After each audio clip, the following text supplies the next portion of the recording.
ಪ್ರೇಕ್ಷಕ ಮಹಾಪ್ರಭುಗಳಿಗೆ ನಮಸ್ಕಾರ. ಈ ಬಾರಿ ಕಾಕಾ ಜೊತೆಗೆ ನಿರ್ದೇಶಕರ ಸಂದರ್ಶನ ರಿಯಲ್ ಮರ್ಕೆರ ಸಹಯೋಗದೊಂದಿಗೆ ನಾವು ಈ ಕಾರ್ಯಕ್ರಮವನ್ನ ನಿಮ್ ಮುಂದೆ ತರ್ತಾ ಇದ್ದೀವಿ. Movie preview with director in association with real ಮರ್ಕೆರ. FMC ಇಂದ ಈ ತರದ ಕಾರ್ಯಕ್ರಮಗಳನ್ನ ನಾವು ಮಾಡ್ತಾ ಇದ್ದೀವಿ. ಇವತ್ತು ನಮ್ ಜೊತೆಗೆ ನಾಟಕಗಾರ, ಚಿತ್ರಗಾರ, ಚಿತ್ರಕಥೆಗಾರ, ನಿರ್ದೇಶಕ ಹಾಗೂ ರೈಲ್ವೆ ಇಲಾಖೆಯಲ್ಲಿ ಪೂರ್ಣ ಪ್ರಮಾಣದ ಕೆಲಸವನ್ನ ನಿರ್ವಹಿಸಿದಂತವರು, ಇತ್ತೀಚೆಗೆ ಇವರೇ ನಿರ್ದೇಶಿಸಿದ ಗಗನ ಕುಸುಮ ಅನ್ನುವಂತ ಸಿನಿಮಾ ತೆರೆ ಕಂಡಿದೆ. ತೆರೆ ಕಾಣೋದಷ್ಟೇ ಅಲ್ಲ, ಫೆಬ್ರವರಿ 21ಕ್ಕೆ ತೆರೆ ಕಂಡಿದೆ. ಇವತ್ತಿನವರೆಗೂ ಆ ಸಿನಿಮಾ 7 ವಾರ ಆಯ್ತು. ಹಲವಾರು ಚಿತ್ರಮಂದಿರಗಳಲ್ಲಿ ಓಡ್ತಾ ಇದೆ, ಜನ ಬಂದು ನೋಡ್ತಾ ಇದ್ದಾರೆ. ಆ ಒಂದು ಕಾರಣದಿಂದ ಸಿನಿಮಾ ಹೇಗಿದೆಯೋ ಬಿಟ್ಟಿದೆಯೋ ಅದನ್ನ ನಾವು ಪಕ್ಕಕ್ಕಿಟ್ಟು ಸಿನಿಮಾ ನೋಡೋದಕ್ಕೆ ಜನ ಬರ್ತಾ ಇಲ್ಲ ಅನ್ನುವಂತಹ ಒಂದು ಕೂಗಿಗೆ ಇವರು ಒಂದು ಸವಾಲಾಗಿ ನಿಂತಿರೋರು ನಮ್ ಜೊತೆಗಿದ್ದಾರೆ. ಅವರು ನಾಗೇಂದ್ರ ಕುಮಾರ್ ಜೈನ್ ಅಂತ. ಅವ್ರ ಹತ್ರ ಮಾತಾಡೋಣ, ಸಾಕಷ್ಟು ವಿಷಯಗಳನ್ನ ತಿಳಿದುಕೊಳ್ಳೋಣ. ಅವರು ಯಾವ ರೀತಿಯಾದ ಒಂದು ಸ್ಟ್ರಾಟಜಿಯನ್ನ ಮಾಡಿದ್ರು ಹಾಗೂ ಜನಗಳು ಅವರ ಸಿನಿಮಾಗೆ ಬಂದು ನೋಡ್ತಾ ಇದ್ದಾರೆ ಅಂತ ಆದ್ರೆ ಅದರಲ್ಲಿ ಅಂತಹ ವಿಶೇಷ ಏನಿತ್ತು, ಇವೆಲ್ಲದರ ಬಗ್ಗೆ ಮಾತಾಡೋಣ. ಇದು ಕೂಡ ನಾವು ನಮ್ಮ ಸಿನಿಮಾಗಳಿಗೆ ಎಷ್ಟು ಪ್ರೀತಿಯನ್ನ ಇಟ್ಕೋಬೇಕು ಅನ್ನೋದನ್ನ ನಾಗೇಂದ್ರ ಕುಮಾರ್ ಜೈನ್ ಅವರಿಂದ ಕಲಿಯೋದು ತುಂಬಾ ತುಂಬಾ ತುಂಬಾ ಇದೆ. 72 ವರ್ಷ ಆದರೂ ಕೂಡ ಇವತ್ತಿಗೂ ಅವರು ಅದೇ ಉತ್ಸಾಹದ ಚಿಲುಮೆಯಂತೆ ಉಳಿದ ಎಲ್ಲ ತಂಡದವರಿಗೂ ಕೂಡ ಪ್ರೋತ್ಸಾಹವನ್ನು ನೀಡ್ತಾ ಒಂದು ಸಿನಿಮಾವನ್ನ ನಿರ್ದೇಶನ ಮಾಡುವುದರ ಜೊತೆಗೆ ಪ್ರಚಾರದಲ್ಲೂ ಕೂಡ ತಮ್ಮನ್ನು ತಾವು ತೊಡಗಿಸ್ಕೊಂಡಿದ್ದಾರೆ ಅಂದ್ರೆ ತುಂಬಾ ದೊಡ್ಡ ಮಾತು. ಬನ್ನಿ ಅವ್ರ ಜೊತೆಗೆ ಮಾತಾಡೋಣ, ಇನ್ನಷ್ಟು ವಿಷಯಗಳನ್ನ ಅವರಿಂದ ಕೆದಕೋಣ, ಕೇಳೋಣ ಅಲ್ವಾ.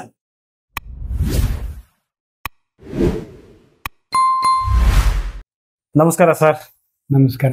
ನನಗೆ ತುಂಬಾ ಖುಷಿ ಆಗ್ತಾ ಇರೋದೇನಂದ್ರೆ, ಇಷ್ಟು ಹಿರಿಯರನ್ನ ನಾನು FMC ವತಿಯಿಂದ ಕಾಕಾ ಜೊತೆ ನಿರ್ದೇಶಕರ ಒಂದು ಸಂದರ್ಶನವನ್ನು ಮಾಡ್ತಾ ಇರೋದು ಇದು ಮೊದಲನೇ ಸಾರಿ.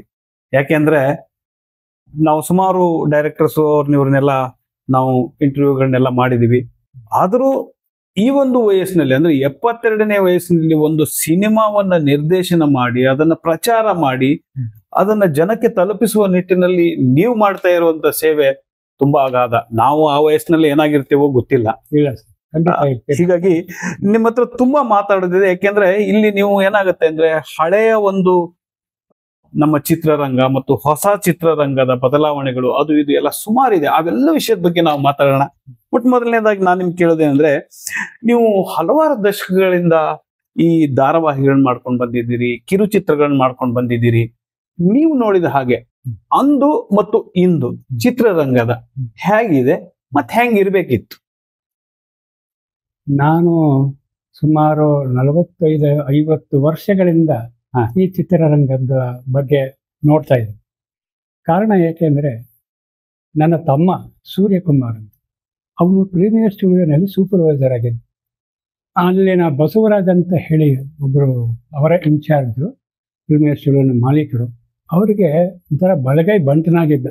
ಸೊ ಹಾಗಾಗಿ ಸಾಮಾನ್ಯ ಯಾರು ಯಾವ ಸಿನಿಮಾ ಮಾಡ್ತಿರ್ಲಿ, ಯಾರು ದೊಡ್ಡ ದೊಡ್ಡ ಸ್ಟಾರ್ಗಳು ಬಂದಿರಲಿ, ಯಾರನ್ನು ಬಿಡದೆ ಹೋದ್ರು ನನ್ನ ತಮ್ಮನ ಇದರಿಂದ ನಾನು ಡೈರೆಕ್ಟಾಗಿ ಹೊರಗಡೆ ಹೋಗ್ತಾ ಇದ್ದೆ. ಸೊ ಹಾಗಾಗಿ ಎಂತೆಂಥ ಫಿಲಮ್ಗಳನ್ನ ನೋಡಿದ್ದೀನಿ ಅಂದರೆ ಹೇಳಲಿಕ್ಕಾಗೋದಿಲ್ಲ. ಹಿಂದಿ ಆಗ್ಬೋದು, ತಮಿಳು ಆಗ್ಬೋದು, ಕನ್ನಡ ಆಗ್ಬೋದು, MGR ಸಮೇತ ನೋಡಿದ್ದೀನಿ ಶೂಟಿಂಗ್. ನನಗೆ ಶೂಟಿಂಗ್ ನೋಡೋದು ಭಾಳ ಇಂಟ್ರೆಸ್ಟ್ ಆಗಿತ್ತು ಅವಾಗ. ಆಮೇಲೆ ಆ ಟೈಮಲ್ಲಿ ಏನು ಅಂದರೆ ನನಗೆ ಗ್ಯಾಪ್, ಎಜುಕೇಷನ್ಗೂ ಅದಕ್ಕೂ ಸ್ವಲ್ಪ ಗ್ಯಾಪ್ ಇತ್ತು. ಆಮೇಲೆ ಮತ್ತೆ ಬೆಂಗಳೂರಿಗೆ ಬಂದ್ಬಿಟ್ಟೆ. ಬೆಂಗಳೂರಿಗೆ ಬಂದ ಮೇಲೆ ನಾನು ಎಜುಕೇಷನ್ ಕಂಪ್ಲೀಟ್ ಮಾಡಿದ ಮೇಲೆ ಮತ್ತೆ ಮೈಸೂರಿಗೆ ಹೋದ್ಮೇಲೆ ಬೇರೆ ಏನು ಮಾಡೋಕ್ಕಾಗಲಿಲ್ಲ ನನ್ನ ಕೈನಲ್ಲಿ. ಅವಾಗೇನು ಮಾಡಿದೆ, ನಮ್ಮ ಜೈನರ ಒಂದು ಧಾರ್ಮಿಕ ನಾಟಕಗಳನ್ನ ಮಾಡ್ಸೋಕೆ ಶುರು ಮಾಡಿದೆ. ಆ ಕಲೆ ಅನ್ನೋದು ನನಗೆ ಬಿಡಕ್ಕಾಗ್ತಾ ಇರಲಿಲ್ಲ. ಸೊ 3 ತಿಂಗಳ ಕಾಲ ಅಭ್ಯಾಸ ಮಾಡಿ, ಹುಂಸ ಅಂತ ತೀರ್ಥಕ್ಷೇತ್ರ ಇದೆ ಎಲ್ಲಿ ಶಿವಮೊಗ್ಗದ ಹತ್ರ, ಹುಂಸ ಕ್ಷೇತ್ರ ಪದ್ಮಾವತಿ ಅಂತ, ಅದರ ಮಹಾತ್ಮೆ ಅಂತ ಹೇಳಿ ಒಂದು ಪದ್ಮಾವತಿ ಮಹಾತ್ಮೆ ಅಂತ ಒಂದು ನಾಟಕ ಮಾಡಿದ್ದೆ ಸರ್. 63 ಜನ ಆರ್ಟಿಸ್ಟ್ಗಳನ್ನ ನಾನು ಕಲೆ ಹಾಕಿ 3 ತಿಂಗಳ ಕಾಲ ಪ್ರಾಕ್ಟೀಸ್ ಕೊಟ್ಟು ನಾಟಕನ ಟೌನ್ ಹಾಲಲ್ಲಿ ಅರೇಂಜ್ ಮಾಡೋದು. ಆವಾಗ 100 ರೂಪಾಯಿ ಟಿಕೆಟ್ ಇಟ್ಟಿದ್ದೆ ಸರ್. 75ರಲ್ಲಿ 100 ರೂಪಾಯಿ ಟಿಕೆಟ್. ಅದು ಬರೀ 20 ಮಾಡಿಸಿದ್ವಿ. 20 ಬರೀ 1 ಅವರಲ್ಲಿ ಖಾಲಿ ಆಗೋಯ್ತು. ಇನ್ನು 20, 30 ಹೀಗಿತ್ತು. ಸೊ ನಾಟಕ ನಡೀತು. ಅವತ್ತಿನ ಅಧ್ಯಕ್ಷತೆ ಬಂದು ಡಿಕ್ಕಿ ಮಾಧವರಾವ್ ಅಂತ ಹೆಸರಾಂತ ವಿಲನ್ ಕ್ಯಾರೆಕ್ಟರ್ ಮಾಡ್ತಿದ್ರು. ಹೌದು. ಅವ್ರು ಹೇಳಿದ್ರು ಬಹಳ ಚೆನ್ನಾಗಿದೆಪ್ಪ. ಒಂದು ದಿವಸನ ನಾನು ಈ ಟೌನ್ ಹಾಲಲ್ಲಿ ಜನ ತುಂಬಿದ್ದೇ ನೋಡಿಲ್ಲ. ಈ ನಾಗೇಂದ್ರ ಕುಮಾರ್ ಜೈನು ಈ ಮೇಲೆ ಕೆಳಗೆ ಆ ಕಡೆ ಈ ಕಡೆ ಕೊನೆ ಬಾಗಿಲು ತೆಗೆದೇ ಬಿಟ್ಬಿಟ್ರು ಸರ್. ಜನ ತಡ್ಕೊಳಕ್ ಆಗ್ಲಿಲ್ಲ. ಟಿಕೆಟ್ ಇಲ್ಲ, ಏನಿಲ್ಲ. ಕೊಟ್ಟರು, ಬಿಟ್ರು, ತೆಗೆದ್ಬಿಟ್ರು. ಕೊನೆಯಲ್ಲಿ ಏನಾಯ್ತು, ನಾಟಕದ ಮುಗಿದ ಮೇಲೆ ಇದು ಎಂಡಿಂಗ್ ಸ್ಟೇಜ್ ಅಲ್ಲಿ ಪದ್ಮಾವತಿ ಪ್ರತ್ಯಕ್ಷ ಆದ ತಕ್ಷಣ ನನಗೆ ಗೊತ್ತಿಲ್ಲ, ನಮ್ಮ ಜೈನ ಎಷ್ಟೋ ಈ ಮಾರವಾಡಿಗಳಿರ್ತಾರೆ, ಅವ್ರಿಗೆ ಪದ್ಮಾವತಿಯಿಂದ ಬಹಳ ಪ್ರೀತಿ ದೇವ್ರನ್ನ. ಒಂದು 4-5 ಮಲ್ಲಿಗೆ ಹೂವಿನ ಗೂಡೆ ತಂದು ದೇವ್ರ ಮೇಲೆ ಸೊರ್ದು, ಅಂದ್ರೆ ಆ ಕ್ಯಾರೆಕ್ಟರ್ ಮಾಡಿದ್ಮೇಲೆ ಸೊರ್ದು. ಆವಾಗ ನನಗೆ ಒಂಥರ ಮೈ ಜಮ್ ಅಂತ, ಈ ತರ ಮಾಡಿಸಿದ್ ನನ್ನ ನಾಟಕ ಅಂತ ಅನ್ನಿಸ್ತು. ಅವತ್ತಿಂದ ಏನಾಗಿದೆ ಅಂದ್ರೆ, ಇಲ್ಲ ಇದನ್ನ ಬಿಡಬಾರ್ದು ಅನ್ಕೊಂಡು ಅದನ್ನ ಮುಂದುವರಿಸ್ಕೊಳ್ತಾ ಹೋದೆ. ನಾನು ಆ ಸಮಯದಲ್ಲಿ ಹೆಸರಾಂತ ಸಾಹಿತಿ ಗೊತ್ತಿರ್ಬೇಕು ನಿಮ್ಗೆ, ಸೋರಠ ಅಶ್ವಥ್ ಅಂತ ಇದ್ರು. ಆಮೇಲೆ ಅವ್ರ ಜೊತೆ ರತ್ನಾಕರ್ ಅಂತ ಕಾಮಿಡಿಯನ್ ಆಕ್ಟರ್ಸ್ ಇದ್ರು. ಅವರು ಮತ್ತೆ ಸೋರಠ ಅಶ್ವಥ್ ಜಾಯಿಂಟ್ ಆಗಿ ಒಂದು ಸಿನಿಮಾಗಳು ಮಾಡ್ತಿದ್ರು. ಅವಾಗ ರಾಣಿ ಹೊನ್ನಮ್ಮ ಅಂತ ಮಾಡಿದ್ರು. ಅದಾದ್ಮೇಲೆ ಇದು ಎಕ್ಸಾಸ್ಟಿವ್ ಟೈಪ್ ಅಲ್ಲಿ ಒಂದು ಸಿನಿಮಾ ಮಾಡಿದ್ರು. ಅದು ಸರ್ವಮಂಗಳ ಅಂತ ಡಬ್ಬಿಂಗ್ ಆರ್ಟಿಸ್ಟ್, ಅವರು ಮೇನ್ ಕ್ಯಾರೆಕ್ಟರ್ ಬಾಲನಟಿ ಅವಾಗ ಅವರು ಮಾಡಿದ್ರು. ಇದಾದ್ಮೇಲೆ ವಿಷ್ಣುವರ್ಧನ್ದೊಂದು ಶನಿ ಮಹಾತ್ಮೆ ಅಂತ ಬಂತು. ಆ ಪಿಕ್ಚರ್ ಕೂಡ ಅವರೇ ಡೈರೆಕ್ಟ್ ಮಾಡಿದ್ರು. ಆ ಫಿಲಮ್ಗೆ ನಾನು ಅಸಿಸ್ಟೆಂಟ್ ಡೈರೆಕ್ಟರ್ ಆಗಿದ್ದೆ. ಅವಾಗ ನನ್ಗೆ ಅಸಿಸ್ಟೆಂಟ್ ಡೈರೆಕ್ಟರ್ ಅಂತ ಬರೀ ನಾಮಕಾವಸ್ಥೆ. ನಾನು ಮಾಡ್ತಿದ್ದೆ ಎಲ್ಲ ಅಕೌಂಟ್ ಕೆಲಸ, ಈ ಲೆಕ್ಕಪತ್ರಗಳು ಇದೆಲ್ಲ ಮಾಡ್ಕೊಂಡು ಮಾಡ್ತಾ ಇದ್ದೆ. ಸೊ ಹಾಗಾಗಿ ಅಸಿಸ್ಟೆಂಟ್ ಡೈರೆಕ್ಟರ್ನ ಹೆಸರನ್ನ ಮಾಡಿದೆ. ಆದ್ರೂ ಸ್ವಲ್ಪ ನನಗೆ ಅದರ ಬಗ್ಗೆ ಒಂಥರ ಇದಾಯ್ತು. ಅದಾದ ಮೇಲೆ ಕೆಲವು ಗಿಮಿಕ್ಗಳು ನಡೀತೇವಲ್ಲಿ ಪ್ರಚಾರ ಮಾಡೋದಕ್ಕೆ. ಸುಮ್ಮನೆ ಕರೆಂಟ್ ಹೊಡಿತು, ಅವ್ರಿಗೆ ಹಿಂಗಾಯ್ತಂತೆ ಹಂಗಾಯ್ತಂತೆ ಅಂತ. ಅವ್ರು ಕರೆಂಟ್ ಹೊಡೆದ್ರೆ ಎಲ್ಲೋ ಟಚ್ ಆಗಿರುತ್ತೆ, ಅಷ್ಟಕ್ಕೆ ಅಂತ ಅದನ್ನು ಪೇಪರ್ಲೆಲ್ಲ ಹಾಕ್ಸ್ತಾರೆ. ಯಾಕೆಂದ್ರೆ ಅದೇ ಹೈಲೈಟ್ ಆಗುತ್ತೆ ಪ್ರಚಾರಕ್ಕೆ. ಸೊ ಇದೇ ತರ ಇದೆ. ಅವಾಗಲಿಂದ ಅನ್ಕೊಂಡಿದ್ದೆ ಎಲ್ಲ ಒಂಥರ ಗ್ಲಾಮರ್ ಫೀಲ್ಡ್ ಇದು ಅಷ್ಟೇನೆ, ಹೀಗೆ ಅನ್ಕೊಂಡೆ ಬಂತು. ಅದಾದ್ಮೇಲೆ ಕೆಲವು ಫಿಲಮ್ಗಳು ಶೂಟಿಂಗ್ ಎಲ್ಲ ನಮ್ಮ ತಮ್ಮ ಕರ್ಕೊಂಡು ರಾಜ ನನ್ನ ರಾಜ ನಂದು ಶೂಟಿಂಗ್, ಅದು ಡೆನ್ಸರ್ ಸೆಟ್ಟಿಂಗ್ ಅಂತ ಹೇಳ್ತಾರೆ, ಎಲ್ಲ ಕಾಡನ್ ದೃಶ್ಯ. ಏನು 200 ವರ್ಷದ ಕತೆ. ರಾಜ್ಕುಮಾರ್ ಆರ್ತಿದ್ ಭಾವಚಿತ್ರ ನೋಡ್ಕೊಂಡು ಹೇಳ್ತಾನೆ. ಆ ಶೂಟಿಂಗ್ ನಡೀತಿದ್ದಾಗ ನಮ್ಮ ತಂದೆಯವರು ಯಾವತ್ತೂ ಸಿನಿಮಾ ನೋಡ್ಲಿಲ್ಲ ಅವ್ರ ಜೀವನದಲ್ಲಿ. ರಿಟೈರ್ಡ್ ಆಗಿದ್ರು, ಅಂದ್ರೆ ಇದರಲ್ಲಿ ಅವರು ಗೌರ್ಮೆಂಟ್ ಜಾಬ್ ಅಲ್ಲಿ ಇದ್ದವ್ರು, ರಿಟೈರ್ಡ್ ಆದ್ರು ಕೂಡ ಒಂದು ಸಿನಿಮಾ ನೋಡಿದ್ರು. ಅವ್ರು ಏನ್ ಮಾಡಿದ್ರು, ಶೂಟಿಂಗ್ ಕರ್ಕೊಂಡೋದ ನಮ್ಮ ತಮ್ಮ, ಬನ್ನಿ ಅಂತ ಕರ್ಕೊಂಡು ನಾನು ಹೋಗಿದ್ದೆ. ರಾಜ್ಕುಮಾರ್ಗೆ ಪರಿಚಯ ಮಾಡಿಸಿದ್ರು ನಮ್ಮ ತಂದೆಯವರು. ದೊಡ್ಡವರು ಬನ್ನಿ ಕೂತ್ಕೊಳ್ಳಿ ಅಂತ ಗೌರವ ಕೊಟ್ಟು ಕೂರಿಸ್ಬಿಟ್ಟು, ಆ ಸಮಯದಲ್ಲಿ ವಿಜಯಶಂಕರ್ ಅವರು ಕಾಫಿ ತಂದು ಕೊಟ್ರೆ ನಮ್ಮ ತಂದೆಗೆ ತಗೊಳ್ಳಿ ಅಂತ ಕೊಟ್ಟು, ಬೇಡ ಅಂದ್ರೆ ಕೇಳ ಅರ್ಧನಾರ ಕುಡಿ ಕೊಟ್ಟು. ಅವತ್ತಿಂದ ನಮ್ಮ ತಂದೆ ಅವ್ರ ಅಭಿಮಾನಿ. ಸೊ ಈ ತರ ರಾಜ್ಕುಮಾರ್ ಅವ್ರ ಸ್ವಭಾವ ನೋಡ್ಬಿಟ್ಟು ನನಗೆ ಬಹಳ ಆಶ್ಚರ್ಯ. ಯಾರನ್ನೂ ಬಿಡ್ತಿರ್ಲಿಲ್ಲ ಅವ್ರು, ಎಲ್ಲಾರ ಜೊತೆನೂ ಅಭಿಮಾನಿ ಬಹಳ ಒಂದು ಇದು ಇಟ್ಕೊಂಡು. ನನಗೆ ಆಕ್ಚುಲಿ ಮೊದ್ಲು ನೀವು ಇಲ್ಲಿಗೆ ಬಂದಾಗ ಅದು ಕ್ಯಾಮ್ರಾಗೆ ಒಂದು ನಮಸ್ಕಾರ ಮಾಡೋದಾಗ್ಲಿ, ಎಲ್ರಿಗೂ ಒಂದು ವಿಶ್ ಮಾಡೋದಾಗ್ಲಿ, ಇದೆಲ್ಲ ನೋಡಿದಾಗ ಅನಿಸ್ತು ಇದೊಂದು ಸಂಸ್ಕೃತಿ ನಮ್ಮ ಕನ್ನಡ ಚಿತ್ರರಂಗದಲ್ಲಿ ಕನ್ನಡ ಅಂತ ಅಷ್ಟೇ ಇಲ್ಲ, ಎಲ್ಲ ಭಾಷೆಯಲ್ಲೂ ಆ ಒಂದು ಚಿತ್ರರಂಗದಲ್ಲಿ ಇತ್ತು ಹಿಂದೆ. ಬಟ್ ಈಗ ಅದು ಕ್ರಮೇಣ ಬೇರೆ ರೀತಿಯಲ್ಲಿ ಆಗ್ತಾ ಇದೆ. ಅದಕ್ಕಾಗಿ ನಾನು ಕೇಳಿದ್ದೆ ನಿಮಗೆ, ಅವಾಗ ನೀವು ನೋಡಿದ ಚಿತ್ರರಂಗಕ್ಕೂ ಇವಾಗ ನೀವು ನೋಡುತ್ತಾ ಇರ್ತಕ್ಕಂತಹ ಚಿತ್ರರಂಗಕ್ಕೂ ಏನ್ ವ್ಯತ್ಯಾಸ ಕಾಣಿಸ್ತಾ ಇದ್ರಿ? ಏನಾದ್ರೂ ಬದಲಾವಣೆ ಆಗ್ತಾ ಇದೆ? ಇದೊಂದು ಸಣ್ಣ ಬದಲಾವಣೆ ನಾನು ಹೇಳ್ದೆ ಅಷ್ಟೇ. ಸೊ ಏನ್ ಇರ್ಬೇಕಾಗಿತ್ತು ಅಥವಾ ಹೆಂಗ್ ಆಗಿದೆ? ಈಗ ಚಲನಚಿತ್ರ ಹಿಂದೆ ಜನನ ನೋಡ್ಬೇಕಂತ ಹೇಳಿ ಒದ್ದಾಡ್ಕೊಂಡು ನೋಡೋದು. ಒಂದು ಉದಾಹರಣೆ, ಒಂದು ಸಣ್ಣದೊಂದು ಉದಾಹರಣೆ ಏನಂದ್ರೆ, ಗೆಜ್ಜೆ ಪೂಜೆ ಪುಟ್ಟಣ್ಣ ಕಣ್ಗಾರು ಚಿತ್ರ ರಿಲೀಸ್ ಆಗಿದೆ ನವರಂಗ್ ಥಿಯೇಟರ್ ಅಲ್ಲಿ. ನಾನು ಕಲ್ಪನಾ ಅಭಿಮಾನಿ ಪ್ಲಸ್ ಪುಟ್ಟಣ್ಣ ಅಭಿಮಾನಿ ಕೂಡ.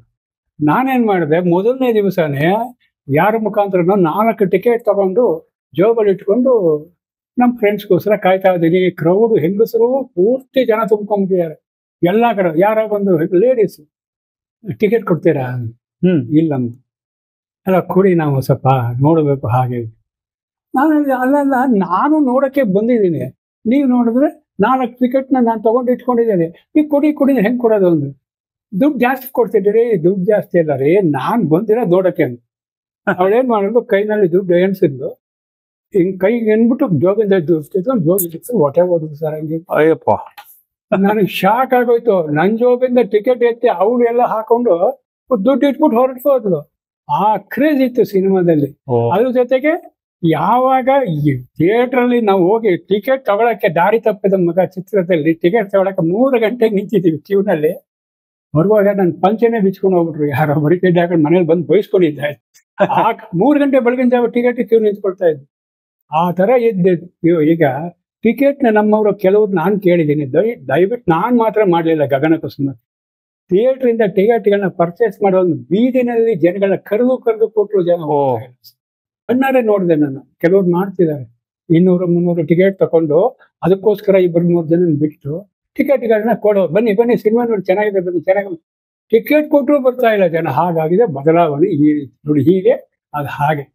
ಅವತ್ತೊಂದು ದಿವಸಕ್ಕೆ ಯಾರೋ ಒಬ್ಬ ನಿರ್ದೇಶಕ, ಅಂದ್ರೆ ಒಬ್ಬರು ನಿರ್ದೇಶಕರು ಸಿನಿಮಾ ಮಾಡ್ತಾರೆ ಅಂದ್ರೆ ಆ ನಿರ್ದೇಶಕರ ಹೆಸರು ನೋಡ್ಕೊಂಡೇ ಸಿನಿಮಾ ಓಡಿಸ್ತಾರೆ. ಹೌದು. ಕೆಲವು ವರ್ಷಗಳ ಕಾಲ ನಾಯಕ ನಟರು ಇದಾಯ್ತು. ಅದೆಲ್ಲ ಆದ್ಮೇಲೆ ಕೊನೆಗೆ ನಾಯಕ ನಟರ ಚಿತ್ರದ ಮೇಲೆ ಫಿಲಂ ಓಡಿಸ್ತಾರೆ. ಅದು ನಿಮ್ಗೆ ಗೊತ್ತಿರ್ಬೋದು. ಹೌದು. ಅದು ಒಂದು 90ರ ಮೇಲೆ ನಾಯಕಿ ಮೇಲೆ ಸಿನಿಮಾ, ಆ ನಾಯಕಿ ಇದ್ರೆ ಸಿನಿಮಾ. ಸೊ ಇದೆಲ್ಲ ಕಾನ್ಸೆಪ್ಟ್ ಸೇರಿಸಿ ನನ್ನ ಗಗನ ಕುಸುಮ ಚಿತ್ರದಲ್ಲಿ ನಾನು ಮಾಡಿದ್ದೀನಿ.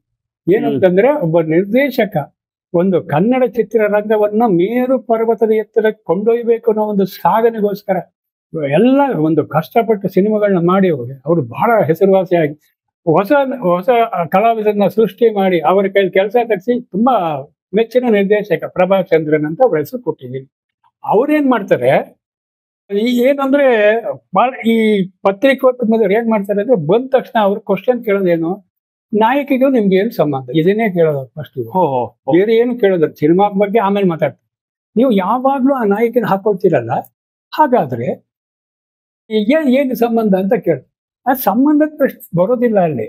ಅವ್ರು ಕೇಳ್ತಾನೆ, ಇಲ್ಲ ನಾಯಕಿ ನಟಿಗೆ ಮತ್ತೆ ನಿರ್ದೇಶಕರಿಗೆ ಸಂಬಂಧ ಬಿಟ್ಟು ಬೇರೆ ಇಲ್ಲ ಸರ್, ನೀವು ಹೇಳಿ, ನೀವು ಆಮೇಲೆ ಕೊನೆಗೆ ತೀರ್ಥದಲ್ಲಿ ಮದುವೆ ಮಾಡ್ಕೊಂಡ್ಬಂದು ನಮ್ಗೆ ಹೇಳ್ಬೇಡಿ, ನಮ್ಗೆ ಓಲ್ಡ್ ದಿವ್ಸ ಈಗ ಹೇಳಿ, ಕೊನೆಗೆ ಲಾಸ್ಟ್ ಅವ್ರು ಹೇಳಿ ಆಮೇಲೆ ಫೈನಲ್ ಆಗಿ ಬರ್ತಾರೆ. ಆಯ್ತು, ಈಗ ಅವ್ರಿಗೆ ಮೇಲೆ ನಿಮ್ಗೆ ಯಾವ ಇದು ಇಲ್ಲ ಅಂದ ಮೇಲೆ ನೆಕ್ಸ್ಟ್ ನಿಮ್ಗೆ ಸಿನಿಮಾ ಚೇಂಜ್ ಮಾಡಿ ಅವ್ರು ಯಾಕೆ ಹಾಕೋತಾರೆ ಎಲ್ಲರಿಗೂ, ಯಾವಾಗ್ಲೂ ಅವ್ರನ್ನ ಯಾಕೆ ಹಾಕೋತಾರೆ? ಅವ್ರು ಏನ್ ಮಾಡ್ತಾರೆ, ಹಾಕೋಬೇಕು ಅಂತ ಏನಿಲ್ಲ, ನನಗೆ ಬಜೆಟ್ ಪಿಕ್ಚರ್ಗಳಲ್ಲಿ ಸ್ವಲ್ಪ ಫೈನಾನ್ಸಿಯಲ್ ಸರಿಯಾಗಿ ಸಿಕ್ಕಿದರೆ ಅಂತಿದ್ದಾಗ ಒಬ್ರು ಆಂಧ್ರದಿಂದ ಪ್ರೊಡ್ಯೂಸರ್ ಒಬ್ರು ಬಂದ್ರು, ಅವ್ರು ಸಿನಿಮಾ ಮಾಡ್ತಾರೆ ಅಂತಾರೆ. ಅವಾಗ ಹೇಳ್ತಾರೆ, ಇನ್ನೇನು ಸರ್ ಅಂತ ನರಸಿಂಹ ರೆಡ್ಡಿ ಅವ್ರು ಸಿಕ್ಕಿರುವಾಗ ಇವಾಗ ನೀವು ಚೇಂಜ್ ಮಾಡ್ಬೋದಲ್ಲ. ಹೌದು, ಆಯ್ತು ಅಂತ ಒಪ್ಕೊಂಡ್ಬಿಡ್ತಾನೆ. ಇದನ್ನೇ ಎಲ್ಲರೂ ಅದನ್ನೇ ಕ್ವಶನ್ ಕೇಳಕ್ ಶುರು ಮಾಡ್ಬಿಡ್ತಾರೆ. ಅವ್ನು ಎಲ್ಲಾ ಕಡೆನೂ ಆಯ್ತು ಮಾಡೋಣ ಅಂತ. ಇದೇನಾಗುತ್ತೆ, ಇವು ಎಲ್ಲಾ ಚಿತ್ರಗಳಿಗೂ ಎಲ್ಲ ಕಾಲ್ ಶೀಟ್ನ ಅಡ್ಜಸ್ಟ್ ಮಾಡ್ಕೊಂಡು ಇವರನ್ನ ಕೊಟ್ಟಿರೋಂಥ ಸಮಯದಲ್ಲಿ ಆ ನಾಯಕಿ ಗಗನನ್ನ ಅವಳಿಗೆ ಬೇಜಾರಾಗ್ಬಿಡುತ್ತೆ, ನನ್ನನ್ನು ಇಷ್ಟೆಲ್ಲ ಮಾಡಿ ಈ ತರ ಮಾಡ್ಬಿಟ್ರಲ್ಲ ಅಂತ. ಅದು ಅಲ್ಲದೆ ಆ ನರಸಿಂಹರೆಡ್ಡಿನವ್ರನ್ನ ಕರ್ಕೊಂಡು ಬಂದಿದ್ದೆ ಈ ಗಗನ ಒಳ್ಳೆ ಡೈರೆಕ್ಟರ್ ಅಂತ ಸಿನಿಮಾ. ಅವ್ರ ಸಿನಿಮಾದಲ್ಲಿ ಇವಳು ಇಲ್ಲ. ಹೌದು, ನಾವ್ ಆಕ್ಚುಲಿ ನಮ್ಮ 18ನೇ ಎಪಿಸೋಡ್ ಅಲ್ಲಿ ಈ ಬಗ್ಗೆ ಹೇಳಿದ್ವಿ. ಯಾಕೆಂದ್ರೆ ನಿಮ್ಮ ಸಿನಿಮಾ ಹೇಗಿದೆ ಅಂದ್ರೆ ಒಂದು ಸಿನಿಮಾದ ಬಗ್ಗೆನೆ ಒಂದು ಸಿನಿಮಾವನ್ನ ನಾವು ಮಾಡಿದಿರಿ. ಯಾಕೆಂದ್ರೆ ಈಗ ನಿರ್ದೇಶಕರು, ನಿರ್ಮಾಪಕರು, ಈಗ ನೀವು ಹೇಳಿದ್ರಿ, ಯಾರೋ ಕೇಳ್ತಾರೆ ನಿಮ್ಗೆ ಅವ್ರಿಗೆ ಏನ್ ಸಂಬಂಧ, ನೀವು ತುಂಬಾ ದಿವಸ ಅವ್ರನ್ನೇ ಉಪಯೋಗಿಸ್ಕೊಳ್ತೀರಾ, ಆ ತರದ್ದೆಲ್ಲ ಸಾಕಷ್ಟು ಅನುಭವಗಳು ನಿಮಗೆ ಆಗಿರಬಹುದು. ಅವನ್ನೆಲ್ಲ ಇಟ್ಕೊಂಡು ಈ ಒಂದು ವರ್ತನೆಗೆ, ನಾಯಕಿಯ ವರ್ತನೆಗೆ ಬೇಸತ್ತು ಇನ್ನೊಬ್ಬ ಹಳ್ಳಿ ಒಂದು ಹುಡುಗಿಯನ್ನು ಕರ್ಕೊಂಡು ಬಂದು ಒಂದು ದೊಡ್ಡ ನಾಯಕಿಯನ್ನಾಗಿ ಮಾಡುವಂತಹ ಒಂದು ಕತೆ ಹಂದರವನ್ನ ನೀವು ಇಟ್ಕೊಂಡು ಇದನ್ನೆಲ್ಲ ಮಾಡಿದ್ರಿ. ಇದು ಸಿನಿಮಾ ಹೇಗಿದೆ, ಯಾವ ತರ ಇದೆ ಅನ್ನೋದಕ್ಕಿಂತ ಮುಖ್ಯವಾಗಿ ನಮಗ್ ಬೇಕಾದದ್ದು, ಇದು ಫೆಬ್ರವರಿ 21ಕ್ಕೆ ತೆರೆ ಕಾಣುತ್ತೆ.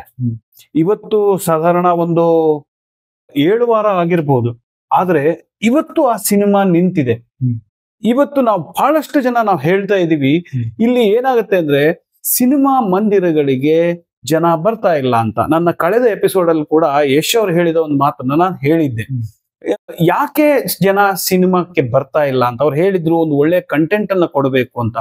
ಇಲ್ಲಿ ಬಹಳ ಒಂದು ವಿಶೇಷವಾದಂತಹ ಒಂದು ಪ್ರಸಕ್ತಿ ಏನಂದ್ರೆ, ಇಲ್ಲಿ ಕಂಟೆಂಟ್ ಇದೆಯೋ ಅಥವಾ ಇಲ್ವೋ, ಸಿನಿಮಾ ಚೆನ್ನಾಗಿದೆಯೋ ಅಥವಾ ಚೆನ್ನಾಗಿಲ್ವೋ ಅದು ಸೆಕೆಂಡರಿ ಕೇಸ್. ಬಟ್ ಇಲ್ಲಿ ಏನಾಗ್ತಾ ಇದೆ ಅಂದ್ರೆ, ಈ ನಿರ್ದೇಶಕರು ಇವತ್ತಿನ ಈ 72ನೇ ವಯಸ್ಸಿನಲ್ಲಿ ಇಷ್ಟೊಂದು ಅದಮ್ಯ ಪ್ರೀತಿಯನ್ನ ಇಟ್ಕೊಂಡು ನಮ್ಮ ಸಿನಿಮಾ ರಂಗದಲ್ಲಿ ಅವ್ರು ಮಾಡಿರೋ ಒಂದು ಸಾಧನೆ ನಮಗೆ ತುಂಬಾ ದೊಡ್ಡದಾಗಿ ನೋಟಿಸಿಗೆ ಬಂದಿದ್ದಂದ್ರೆ, 7ನೇ ವಾರ ಗಗನ ಕುಸುಮ ಇನ್ನೂ ಸಿನಿಮಾ ಮಂದಿರಗಳಲ್ಲಿ ಓಡ್ತಾ ಇದೆ. ಪ್ರತಿ ಒಂದು ಶೋಗೂ 15ರಿಂದ 20 ಜನ ಬಂದು ನೋಡ್ತಾ ಇದ್ದಾರೆ ಅಂತ ಅಂದ್ರೆ ಇದೊಂದು ದೊಡ್ಡ ಹೆಗ್ಗಳಿಕೆ ಸರ್. ಇದು ನಾನ್ ನಿಜವಾಗ್ಲೂ ಹೇಳ್ಬೇಕಂದ್ರೆ, ಎಲ್ಲಾ ಸಿನಿಮಾಗಳಿಗೂ ನಾವು ಮಾತಾಡ್ತಾ ಇರ್ತೀವಿ ಜನ ಬರಲ್ಲ ಅಂತ. ಬಟ್ ನಿಮ್ಮ ಸಿನಿಮಾಗಳಿಗೆ ಪ್ರತಿ ಶೋಗೆ 15ರಿಂದ 20 ಜನರನ್ನ ಕರ್ಕೊಂಡು ಬಂದು, ಅಥವಾ ಅವರು ಬಂದು ನಿಮ್ಮ ಸಿನಿಮಾವನ್ನ ನೋಡ್ತಾರೆ ಅಂದ್ರೆ ನಾವಿವಾಗ ಕ್ವಾಲಿಟಿಯನ್ನ ಸೈಡ್ಗೆ ಇಟ್ಬಿಡೋಣ, ಜನ ಬರೋದು ಅನ್ನೋದು ಇದೆಯಲ್ಲ, ಯಾಕೆ ಬರ್ತಾರೆ, ಹೇಗೆ ಬರ್ತಾರೆ, ನಿಮ್ಮ ಈ ಒಂದು ವಿಷಯದಲ್ಲಿ ಈ ಸಿನಿಮಾವನ್ನ ಇಲ್ಲಿವರೆಗೂ ನಿಲ್ಲಿಸಿದ್ದು ನಿಮ್ಮ ಸ್ಟ್ರಾಟಜಿ ಏನು ಸರ್? ಸರ್, ಇದರಲ್ಲಿ ನಾನು ಒಂದು ಒಳ್ಳೆಯ ಕಥೆಯನ್ನ ಆಯ್ಕೆ ಮಾಡ್ಕೊಂಡೆ. ಪ್ರತಿಯೊಬ್ಬರು ಅಂದ್ರೆ ಬೇರೆಯವ್ರ ಬಗ್ಗೆ ನಾನು ದೂಷಣೆ ಮಾಡಲ್ಲ, ಯಾಕೆಂದ್ರೆ ಎಲ್ಲರೂ ನಿರ್ದೇಶಕರ, ಎಲ್ಲರೂ ಕಲಾವಿದರ, ಅವ್ರನ್ನ ನಾನು ಹೇಳ್ತಾ ಇಲ್ಲ. ಅವ್ರವ್ರಿಗೆ ಕಮರ್ಷಿಯಲ್ ಸೂತ್ರಗಳನ್ನ ಅನುಸಾರವಾಗಿ ಅವ್ರ ಚಿತ್ರಗಳನ್ನ ಮಾಡ್ತಾರೆ. ಅವ್ರಿಗೆ ಬೇಕಾಗಿರೋದು ಫೈನಾನ್ಷಿಯಲಿ ಅವರು ಸಾಲ ತಗೊಂಡಿರ್ತಾರೆ, ಅದನ್ನ ವಿನ್ ಮಾಡಬೇಕು, ಚಿತ್ರ ಗೆಲ್ಲಬೇಕು, ಹಾಕ್ಬೇಕು ಅನ್ನೋ ಒಂದು ಉದ್ದೇಶ ಇಟ್ಕೊಂಡು ಅದಕ್ಕೆ ಏನೇನು ಬೇಕೋ ಫಾರ್ಮಾಲಿಟೀಸ್ಗಳೆಲ್ಲ ಅವ್ರು ಮಾಡ್ತಾರೆ. ಆದರೆ ನನ್ನ ಫಾರ್ಮಾಲಿಟೀಸ್ ಏನಂದ್ರೆ, ಕತ್ತಿ ಹಿಡಿದೊಂದು ಪಿಕ್ಚರ್ ಬಂದಿದೆ, ದರೋಡೆ ಮಾಡಿದೊಂದು ಪಿಕ್ಚರ್ ಬಂದಿದೆ, ಬಡದಾಡಿ ಪಿಕ್ಚರ್ ಬಂದಿದೆ, ಒಬ್ಬ ಸನ್ಯಾಸಿಯಾಗಿ ಏನೇನ್ ಮಾಡ್ಬೇಕು ಅಂಥವ್ರ ಪಿಕ್ಚರ್ಗಳೆಲ್ಲ, ಎಲ್ಲ ಪಿಕ್ಚರ್ಗಳು ಬಂದಿದೆ, ಅವರೇ ಹೀರೋ ಆಗಿರ್ತಾನೆ. ಆದ್ರೆ ಏನಂದ್ರೆ ನನ್ನ ದೃಷ್ಟಿನಲ್ಲಿ ಒಬ್ಬ ನಿರ್ದೇಶಕನ ಬಗ್ಗೆ ಯಾರು ಸಿನಿಮಾ ಮಾಡಿದ್ರು? ಸಿನಿಮಾ ಮಾಡೋದೇ ನಿರ್ದೇಶಕನ ಒಂದು ಇದು ಆ ಒಂದು ಅಷ್ಟ ಸ್ಟ್ರಾಟಜಿ ಇಟ್ಕೊಂಡಿರೋ ನಿರ್ದೇಶಕನ ಬಗ್ಗೆ ಏನು ಅನ್ನೋದೇ ಯಾರು ಸಿನಿಮಾ ಮಾಡ್ಲಿಲ್ವಲ್ಲ ಅನ್ನೋ ಒಂದು ಮನಸ್ಸಲ್ಲಿ ಕೊರತಾ ಇತ್ತು. ಸೊ ನಾನು ನಿರ್ದೇಶಕನ ಆಗಿದ್ದಿದ್ರೆ, ಅಂದ್ರೆ ನಾನು ನಿರ್ದೇಶಕನ ಆಗಿದ್ದು ಈ ಸಿನಿಮಾ ಮಾಡಿದ್ರೆ ನಿನ್ ಕತೆ ಹೇಳ್ಕೊಂಡಿದ್ದೆ ಅನ್ಬೋದು. ನಾನು ಇದೇ ಫಸ್ಟ್ ಟೈಮ್ ನಿರ್ದೇಶನ ಮಾಡ್ತಾ ಇರೋದು. ಗಗನ ಕುಸುಮ ನನ್ನ ಚಲನಚಿತ್ರದ ಮೊದಲನೇ ಕಥೆ ಇದು. ಆದರೆ ನಿರ್ದೇಶನ ಮಾಡಿದೀನಿ ಇಲ್ಲ ಅಂತಲ್ಲ, ಅದು ಧಾರಾವಾಹಿಗಳು. ಇವತ್ತು ಧಾರಾವಾಹಿಗಳಲ್ಲಿ ಕೂಡ ನಾನು ವೆರೈಟಿ ಕಥೆಗಳನ್ನ ಆಯ್ಕೆ ಮಾಡ್ಕೊಂಡಿದ್ದೀನಿ. ರೈಲು ಜೀವಿ ಅನ್ನೋದು ರೈಲ್ವೆ ಎಂಪ್ಲಾಯ್ಸ್ ಬಗ್ಗೆ ಕಥೆ ಸರ್, ಬಹಳ ಸೂಪರ್ ಆಗಿ ಇಲ್ಲ, ನಾನು ಅದ್ರ ಬಗ್ಗೆನೂ ಕೇಳಿದ್ದೀನಿ. ಆಕ್ಚುಲಿ ಆ ರೈಲು ಜೀವಿ ಧಾರಾವಾಹಿಗೆ ನಮ್ಮ railway union minister Jaffer Sharief ಅವರೇ ಬಂದು ಇನಾಗ್ರೇಷನ್ ಮಾಡಿದ್ರು, ಕ್ಲಾಪ್ ಮಾಡಿದ್ರು ಅಂತ. ರೈಲ್ವೆ ಇಲ್ಲಿ ಜೀವನ ಮಾಡ್ತಾ ಇರ್ತಕ್ಕಂತ, ಜೀವನ ಸವಿಸ್ತಾ ಇರ್ತಕ್ಕಂತ ಹಲವಾರು ಜನರ ಬದುಕಿನ ಬವಣೆಗಳನ್ನ ತುಂಬಾ ಚೆನ್ನಾಗಿ ಸಾಧಾರಣ ಒಂದು 35 ಎಪಿಸೋಡ್ಗಳಲ್ಲಿ ಅವರು ಧಾರಾವಾಹಿಯನ್ನ ಮಾಡಿ ದೂರದರ್ಶನದಲ್ಲಿ ಪ್ರಸಾರ ಮಾಡಿದ್ರು. ನಿಜಕ್ಕೂ ಅದು ಒಂದು ತುಂಬಾ ಒಂದು ದೊಡ್ಡ ಕೆಲಸ. ಯಾಕೆಂದ್ರೆ ನೀವು ಕೆಲಸ ಮಾಡಿದ್ದು ರೈಲ್ವೆ ಇಲಾಖೆಯಲ್ಲಿ, ಸೊ ನಿಮಗೆ ಅದರ ಒಳ ಹೊರಗುಗಳು ಎಲ್ಲ ಗೊತ್ತು. ಅವನ್ನೆಲ್ಲ ಇಟ್ಕೊಂಡು ಅದಕ್ಕೆ ನಿಮಗೆ ಜೊತೆಗೆ ಜಾಫರ್ ಶರೀಫ್ ಅಂತ ಅವರು ಸಪೋರ್ಟ್ ಆಗಿ ನಿಂತರು ಅಂದ್ರೆ ತುಂಬಾ ಒಂದು ದೊಡ್ಡ ಕೆಲಸ ಅದು. ಅವತ್ತು ಸಾರಾ ಗೋವಿಂದರವರು ಅಧ್ಯಕ್ಷರಾಗಿ ಬಂದಿದ್ರು ಆ ಕಾರ್ಯಕ್ರಮಕ್ಕೆ. ಹೌದು, ರಾಜ್ಕುಮಾರ್ ಅಭಿಮಾನಿ ಸರ್, ಅವ್ರಿಗಂತೂ ಕಣ್ಣ ನೀರಾಗ ಏನಪ್ಪ ನಿಜವಾಗ್ಲೂ ಒಳ್ಳೆ ಕೆಲಸ ಮಾಡ್ತಿದ್ವಿ ಅಂತ ಹೇಳಿ ಇದು ಮಾಡಿದ್ರು. ನನಗೆ ಜಾಫರ್ ಶರೀಫ್ ಅವ್ರಿಗೆ ಬಂದು, ನಾನು ಲಾಸ್ಟ್ ಮ್ಯಾನ್ ಅಂದ್ರೆ ರೈಲ್ವೆ, ಅವರು first man, railway cabinet minister ಅಂತವ್ರು ನನ್ನ ಕಾರ್ಯಕ್ರಮಕ್ಕೆ ಬಂದು ಕ್ಲಾಪ್ ಮಾಡಿ ಹೋದ್ರು ಅಂತಂದ್ರೆ ಅವರು ಎಷ್ಟು ಒಳ್ಳೆ ಸ್ವಭಾವ, ತುಂಬಾ ದೊಡ್ಡ ವಿಷಯ. ನನಗೆ ಅವತ್ತಿಂದ ಜಾಫರ್ ಶರೀಫ್ ವಿಶೇಷ ಅಭಿಮಾನ ಇಲ್ಲ ಅಂತ ಹೇಳಲ್ಲ, ಕೊನೆವರೆಗೂ ಅವ್ರ ಜೊತೆ ಸೇವೆ ಮಾಡಿದ್ದೀನಿ. ಅವ್ರು ನಮ್ಮಲ್ಲಿ ಡ್ಯೂಟಿಗೆ ನನ್ನ ಅವ್ರ ಮನೆಗೆ ಹಾಕಿದ್ರು. ಅವ್ರಿಗೆ ಏನ್ ಬೇಕೋ ಊಟ ತಿಂಡಿ ವೆಜಿಟೇರಿಯನ್ ಮಾತ್ರ ನಾನು ರೆಡಿ ಮಾಡಿ ಕೊಡ್ತಾ ಇದ್ದೆ. ನಾನು ಇನ್ನೊಂದು ಹೇಳ್ಬೇಕಂದ್ರೆ, ಎಲ್ಲ ನಿರ್ದೇಶಕರಿರ್ಬೋದು, ನಿರ್ಮಾಪಕರಿರ್ಬೋದು, ಸಿನಿಮಾವನ್ನ ಮಾಡುವಾಗ 2 ರೀತಿಯ ಆಯಾಮಗಳಿರ್ತದೆ. ಒಂದು, ನಾನು ಈ ಸಿನಿಮಾದಿಂದ ದುಡ್ಡು ಮಾಡ್ತೀನಿ ಅನ್ನುವಂಥದ್ದು. ಇನ್ನೊಂದು, ಆ ಸಿನಿಮಾದಿಂದ ಸೋಷಿಯಲ್ ಆಗಿ ಅಂದ್ರೆ ಸಮಾಜಕ್ಕೆ ಒಂದು ಮೆಸೇಜ್ ಕೊಡ್ತೀನಿ ಅನ್ನುವಂಥದ್ದು. ಆ ವಿಷಯದಲ್ಲಿ 2ನೇ ಕೆಟಗರಿಗೆ ಸೇರೋರು ನಮ್ಮ ನಾಗೇಂದ್ರ ಪ್ರಸಾದ್ ಜೈನ್ ಅವರು. ಅವರು ಆ ಹಣದ ಬಗ್ಗೆ ಆಯ್ತು, ಇದ್ರ ಬಗ್ಗೆ ಆಯ್ತು ಯೋಚನೆ ಮಾಡದೆ ಒಂದು ಸಮಸ್ಯೆಯನ್ನ ಅಥವಾ ಅದಕ್ಕೆ ಪರಿಹಾರವನ್ನ ಸೂಚಿಸುವ ನಿಟ್ಟಿನಲ್ಲಿ ಹಲವಾರು ಕಥೆಗಳನ್ನ, ಕಲ್ಪನೆಗಳನ್ನ ಸಾಕಾರಗೊಳಿಸಿ ಜನರ ಮುಂದೆ ಇಡ್ತಾ ಇದ್ದಾರೆ. ನಿಜವಾಗ್ಲೂ ಈ ಒಂದು ಗಗನ ಕುಸುಮ ಅನ್ನುವಂತ ಸಿನಿಮಾ ಮಾಡೋದಿದೆಯಲ್ಲ, ಅದು ಸಿನಿಮಾ ಮಾಡೋದು ಒಂದು ರೀತಿ ಆದ್ರೆ ಅದನ್ನ ಪ್ರಚಾರ ಮಾಡೋದು ಇನ್ನೊಂದು ರೀತಿ. ಅಂದ್ರೆ ಇವೆರಡು ಬಹಳ ಪ್ರಮುಖ ಘಟ್ಟಗಳು. ಇದರಲ್ಲಿ ನಾವು FMC ವತಿಯಿಂದ ನಾವು ನಾಗೇಂದ್ರ ಪ್ರಸಾದ್ ಅವ್ರ ಹತ್ರ ಇನ್ನಷ್ಟು ತಿಳ್ಕೊಳ್ಳೋದು ಏನಿದೆ ಅಂದ್ರೆ, ಈ ಪ್ರಚಾರದಲ್ಲಿ ನಾನು ಮತ್ತೊಮ್ಮೆ ನಿಮ್ಮನ್ನು ಕೇಳ್ತಾ ಇದ್ದೀನಿ, ಪ್ರಚಾರ ಅನ್ನೋದು ಬಹಳ ಮುಖ್ಯ ಆಗುತ್ತೆ. ನಾಗೇಂದ್ರ ಕುಮಾರ್ ಜೈನ್ ಅವರು, ನೀವು ಈ ಒಂದು ಪ್ರಚಾರದಲ್ಲಿ ಯಾವ ರೀತಿಯಾಗಿ ಯಶಸ್ಸು ಕಂಡ್ರೆ? ನಮಗದು ತುಂಬಾ ಒಂದು ದೊಡ್ಡ ಆಶ್ಚರ್ಯಕರವಾದಂತಹ ಒಂದು ಸಂಗತಿ ಇದೆ. ನೀವದನ್ನು ದಯವಿಟ್ಟು ಹೇಳಲೇಬೇಕು. ಯಾಕೆಂದ್ರೆ ನಮ್ಮ ಚಿತ್ರರಂಗದ ಹಲವಾರು ಜನರ ಇದನ್ನ ಅಳವಡಿಸ್ಕೋಬೇಕಾಗಿದೆ. ಇದು 7ನೇ ವಾರವರೆಗೂ ನಿಂತಿದೆ ಅಂತ ಆದ್ರೆ ನೀವು ಅದನ್ನ ನಿಲ್ಲಿಸೋದಕ್ಕೆ ನೀವು ಏನೇನನ್ನ ಮಾಡಿದ್ರಿ? ಖಂಡಿತ ಸರ್, ಇದು ಸಿನಿಮಾ ಮಾಧ್ಯಮದಲ್ಲಿ ತಯಾರು ಮಾಡೋದು ಒಂದಾದ್ರೆ ರಿಲೀಸ್ ಮಾಡೋದು 2ನೇ ಘಟ್ಟ. ಹೌದು. ಆದ್ರೆ ಪ್ರಚಾರ ಮಾಡಿ ಅದನ್ನ ನಿಲ್ಸೋದಿದೆಯಲ್ಲ, ಅದು 3ನೇ ಸ್ಟೇಜ್. ಹೌದು. ಖಂಡಿತ ನಿಮ್ಮ ಒಂದು ಪ್ರಶ್ನೆಗೆ ನನ್ನಲ್ಲಿ ಏನು ಉತ್ತರ ಇದೆ ಅಂದ್ರೆ, ನಾನು ಇದಕ್ಕೆ ಮುಂಚೆ ಅಂದ್ರೆ ಈ ಸಿನಿಮಾ ಶುರು ಮಾಡೋಕ್ ಮುಂಚೆ ರಿಟೈರ್ಡ್ ಆಗಿದ್ದೆ 2013ರಿಂದ ಇಲ್ಲಿವರೆಗೂ ದೂರದರ್ಶನದಲ್ಲಿ ಚಂದನ ವಾಹಿನಿಯಲ್ಲಿ ನಂದು ಜೈನ ಧಾರ್ಮಿಕ ಧಾರಾವಾಹಿಗಳು ಬರ್ತಾ ಇದೆ. 10 ವರ್ಷದಿಂದ ನಾವು ನಡೆಸ್ತಾ ಇದ್ವಿ. 7 ವರ್ಷದವರೆಗೂ ನಾನು ನಿರ್ದೇಶನ ಮಾಡ್ತಾ ಇದ್ದೆ, ನಾನೇ ಎಲ್ಲ ಕಾನ್ಸೆಪ್ಟ್. ಈಗ 3-4 ವರ್ಷದಿಂದ ನಮ್ಮ ಡಾಕ್ಟರ್ ನೀರಜ್ ಅವರು ಅಂತ ಅವರು ಮಾಡ್ತಿದ್ದಾರೆ. ಅವಾಗ ಏನಂದ್ರೆ ಕೊರೋನಾ ಬಂದಾಗ ನನ್ಗೆ ಓಡಾಡಕ್ಕಾಗಲ್ಲ ಅಂತ ಹೇಳಿ ನಾನು ಕ್ಯಾಮ್ರಾ ವರ್ಕ್ ಎಲ್ಲ ನಿಲ್ಲಿಸ್ಬಿಟ್ಟು ಬರೀ ಏನಿದ್ರು ಟೆಲಿಕಾಸ್ಟ್ ಮಾಡಿಸೋದು ಅಷ್ಟೇ ಜವಾಬ್ದಾರಿ ತಗೊಂಡೆ. ಸೊ ಇದರಿಂದ ನನಗೆ ಸಾಕಷ್ಟು ಜನರ ಪರಿಚಯ ಆಯ್ತು. ಸಾಕಷ್ಟು ಜನ ಅದನ್ನ ನಾನು ಇದರಲ್ಲಿ ಉಪಯೋಗಿಸ್ಕೊಂಡೆ. ಉಪಯೋಗಿಸ್ಕೊಂಡ್ರೆ ಏನಿಲ್ಲ, ಎಲ್ಲರಿಗೂ ನಾನು ಸಿನಿಮಾ ಮಾಡಿದ್ದೀನಿ ಅಂತ ಹೇಳಿದ್ರೆ ಎಲ್ಲರೂ ನಾಗೇಂದ್ರ ಕುಮಾರ್ ಜೈನ್ ಯಾರು ಅನ್ನೋದು ಕ್ವಶನ್ ಇತ್ತು. ಆವಾಗ ನಮ್ಗೆ ಬೇಕಾದವ್ರ ಮುಖಾಂತರ ವಾಟ್ಸಾಪ್ಗಳಲ್ಲಿ ನಾಗೇಂದ್ರ ಕುಮಾರ್ ಜೈನ್ ಅಂದ್ರೆ ಯಾರು ಅಂದ್ರೆ ಜೈನ ಧಾರ್ಮಿಕ ಧಾರಾವಾಹಿಗಳ ನಿರ್ದೇಶಕ ಪ್ರಪ್ರಥಮವಾಗಿ ಚಂದನ ಟಿವಿಯಲ್ಲಿ ಮಾಡಿದ್ರಲ್ಲ ಅವರು ಒಂದಾಗ ಓ ಅಂತ ಹೇಳಿ ಅವರು ಬಹಳ ಖುಷಿ ಆಯ್ತು. ನಮ್ಮ ಧಾರಾವಾಹಿ ಬಾಂಬೆನಲ್ಲೂ ಕೂಡ ಫೇಮಸ್ ಇದೆ, ಈಗಲೂ ಕೂಡ ನಡೀತಾರೆ. ರತ್ನತ್ರಯ ಅಂತ 9 ಗಂಟೆಗೆ ಬರ್ತಾ ಇದ್ದಾರೆ. ಇದು ಕನಸಿನ ಲೋಕ ಅಂತ ಒಂದು ಧಾರಾವಾಹಿ ಮಾಡಿದ್ರು ಯಾವಾಗ 1991 ಅದೇ ನಮ್ಮ ಶ್ರೀಮಾನ್ ಅನೀಸುಲ್ ಹಕ್ ಅವರು ಪರ್ಮಿಷನ್ ಕೊಟ್ಟಿದ್ದು ಆ ಧಾರಾವಾಹಿ. ಆ ಸಮಯದಲ್ಲಿ ಗುಡ್ಡದ ಭೂತ ಅಂತ ಸುಂದರ್ನ ಸುವರ್ಣ ಛಾಯಾಗ್ರಾಹಕರು ಮಾಡಿದಂಥ ಫಿಲ್ಮ್ ಅವಾಗ ಬರ್ತಾ ಇದೆ, ಅದು ದೂರದರ್ಶನದಲ್ಲಿ ಬರ್ತಾ ಇದೆ. Prakash Rai hero. So viewership ಅಲ್ಲಿ ನಮಗೂ ಅವ್ರಿಗೂ ವೇರಿಯೇಷನ್ ಆಗಿ ಕೊನೆಯ 2-3 ಎಪಿಸೋಡ್ ನಾವು 89% ವ್ಯೂವರ್ಶಿಪ್ ನಮ್ದು ಅವಾಗ. ಅದು ನಿರ್ಮಾಪಕರ ಕತೆ, ಇದು ನಿರ್ದೇಶಕರ ಕತೆ. ಒಬ್ಬ ಹಳ್ಳಿ ಹುಡುಗ ಅಂದ್ರೆ ಸಿನಿಮಾ ಮಾಡಬೇಕು ಅಂತ ಬಂದವನಿಗೆ ಏನೆಲ್ಲಾ ಮಾಡುತ್ತೆ ಗಾಂಧಿನಗರದಲ್ಲಿ, ಅವನಿಗೆ ಸಾಕಾಗಿ ಅವನು ವಾಪಸ್ಸೇ ಹೊರಟೋಗ್ಬೇಕು ಅನ್ನೋ ಟೈಮಲ್ಲಿ ಮಕ್ಕಳ ಕೆಚ್ಚಲ್ಲಿ ಸಿಕ್ಕಾಕೊಂಡ್ಬಿಟ್ಟು ಅವನು ನಿರಪರಾಧಿಯಿಂದ ಹೊರಗೆ ಬರೋ ಅಷ್ಟರೊಳಗೆ ಅವ್ನು ಪಕ್ಕ ಕಲಾವಿದ ಆಗಿರ್ತಾನೆ. ಅದನ್ನೇ ಇಟ್ಕೊಂಡು ಸಿನಿಮಾ ಮಾಡಿ ಸರ್ ಅಂತ ಹೇಳಿ ಆ ನಿರ್ದೇಶಕ ಕ್ಯಾರೆಕ್ಟರ್ ಮಾಡಿದವರು ಸರಿಗಮ ವಿಜಯ್ ಪಾಪ ಇತ್ತಾನೆ ತುಂಬಾ ಚೆನ್ನಾಗಿ ಮಾಡಿದ್ರು. ಅವ್ರು ಹೇಳಿ ಮಾಡಿಸ್ತಾರೆ, ಅದು ಹಿಟ್ ಆಗುತ್ತೆ. ಅಲ್ಲಿಂದ ಮುಂದೆ ಸ್ಟಾರ್ ಆಗ್ತಾನೆ. ಆದ್ರೂ ಕೂಡ ಒಂದು ರೈತನ ಒಂದು ವೃತ್ತಿ ಬಿಡಲ್ಲ ಅಂತ ಹೇಳಿ ಒಂದು ಸಬ್ಜೆಕ್ಟ್, ಅದು ತುಂಬಾ ಚೆನ್ನಾಗಿ. ಸೊ ಅದಾದ್ಮೇಲೆ ಅದರಲ್ಲಿ ನಾಯಕರಾಗಿ ನನ್ನ ಸ್ನೇಹಿತ ಒಬ್ಬರು ಸಿದ್ದನಂಜಯ್ ಅಂತ ಅವರು ರೈಲ್ವೆ ಅವರು ತುಂಬಾ ಇನ್ನೋಸೆಂಟ್ ಆಗಿ ಮಾಡಿದ್ರು, ತುಂಬಾ ಚೆನ್ನಾಗಿ ಮಾಡಿದ್ರು. ಹೀಗಾಗಿ ಒಂದೊಂದೇ ಧಾರಾವಾಹಿಗಳು ಮಾಡ್ಕೊಂಡ್ ಬರುವಾಗ ನಾನು ದೂರದರ್ಶನದಲ್ಲಿ ಇದುವರೆಗೂ ಒಂದು 15-20 ಕಿರುಚಿತ್ರ ಮಾಡಿದ್ದೀನಿ, ಒಂದು 7-8 ಧಾರಾವಾಹಿ ವಾರಾಂತರ ಧಾರಾವಾಹಿ, ಇನ್ನೊಂದು ಮೆಗಾ ಧಾರಾವಾಹಿಗೆ ನಂದೇ ಆದಂತ ಕಥೆನ ತಗೊಂಡು ಮಿಸ್ ಶಾಲಿನಿ ಅಂತ ಬರ್ತಾರೆ. ಅದರಲ್ಲಿ ಗಜೇಂದ್ರಾಚಾರ್ ಅಂತ ಹೇಳಿ ಅವರು ಪ್ರೊಡ್ಯೂಸರ್ ಆಗಿ ಅದು ಸುಮಾರು ಚೆನ್ನಾಗಿ ಬಂತು. ಆಮೇಲೆ ಗುರುದತ್ ಅವರು ನನ್ನ ಮೊದಲನೇ ಒಂದು ಎಪಿಸೋಡ್ ಅನ್ನ ಅಂದ್ರೆ ನಮ್ಮ ಶ್ಯಾಮ್ ಗುರುದತ್ ಅಂತ ಇದ್ರಲ್ಲ ಮೈನಾವತಿ ಅವರ ಮಗ, ಅವರು ಫಸ್ಟ್ ಟೈಮ್ ನಂದು ಎಡಿಟ್ ಮಾಡಿ ಮನಪರಿವರ್ತನೆ ಅಂತ ಕೊಟ್ಟರು. ಅದು ತುಂಬಾ ಚೆನ್ನಾಗಿ ಬಂತು. ಅಲ್ಲಿಂದ ನಮ್ಮ ಇದು ಶುರುವಾದ ಜರ್ನಿ. ಆಮೇಲೆ ಇದು ಹೇಳ್ಬೇಕು ಅಂತಂದ್ರೆ ಈಗಿನ ಒಂದು ಟ್ರೆಂಡ್ಗೆ ನಾವು ಯಾತಕ್ಕೆ ಈ ರೀತಿ ಮಾಡ್ತಾ ಇದ್ದೀವಿ, ನನ್ನ ದೃಷ್ಟಿನಲ್ಲಿ ಸಿನಿಮಾಗಳು ಎಲ್ಲರೂ ಮಾಡಿದ್ದಾರೆ ಇಲ್ಲ ಅಂತಲ್ಲ, ಆದ್ರೆ ನಾವು ಮಾಡಿದ ಸಿನಿಮಾ ಮಾತ್ರ ಏನಾದ್ರು ಒಂದು ಗುರುತಿಗೆ ಇರಬೇಕು, ಜನಗಳ ದೃಷ್ಟಿನಲ್ಲಿ ಇರಬೇಕು. ಓಡುತ್ತೋ ಬಿಡುತ್ತೋ ಬೇರೆ ಪ್ರಶ್ನೆ. ಅದನ್ನು ಒಳ್ಳೆ ಸಬ್ಜೆಕ್ಟ್ ಕೊಟ್ಟಾಗ ಜನಗಳು ನನ್ನ ಕಾಮೆಂಟ್ಸ್ಗಳಲ್ಲಿ ನನ್ನ ವಿಮರ್ಶೆಗಳಲ್ಲಿ ಏನು ಜನ ನಿಮ್ಗೆ ಕಳಿಸಿದ್ದೀನಿ ಅದೆಲ್ಲ ಒರಿಜಿನಲ್. ನಾನು ಯಾರಿಗೂ ಏನು ಹೇಳ್ಕೊಟ್ಟಿಲ್ಲ, ನಾನು ಸೀನಲ್ಲೇ ಇಲ್ಲ. ಅವ್ರು ಬಂದ್ರು, ಅವ್ರು ಹೇಳಿದ್ರು, ಅವ್ರೇನು ಹೇಳಿದ್ರು ಅದು ಹಾಕಿದ್ರು, ಯಾರು ನೆಗೆಟಿವ್ ಮಾತಾಡಿಲ್ಲ. ಅದೊಂದು ನಮ್ ಗುಡ್ ವಿಲ್. ಪ್ರತಿಯೊಬ್ಬರು ಪಾಸಿಟಿವ್ ಆಗಿ ಮಾತಾಡ. ನನ್ನ ಕಥೆ ಒಳಗೆ ಏನ್ ಹೇಳ್ಬೇಕು ಅಂದ್ರೆ ಈ ಹೊಡೆದಾಟ ಅಂತಿದೆಯಲ್ಲ ಅದು ಅನ್ಯಾಚುರಲ್, ನನಗೆ ಚೆನ್ನಾಗಿ ಗೊತ್ತು. ಇವ್ನಿಗೆ ಅವ್ನು ನೋಡಿ ಅವ್ನು ಇವ್ನು ನೋಡಿ ಅದೆಲ್ಲ ಬರೀ ಇದು ಬೇಡ, ಅನಾವಶ್ಯಕ.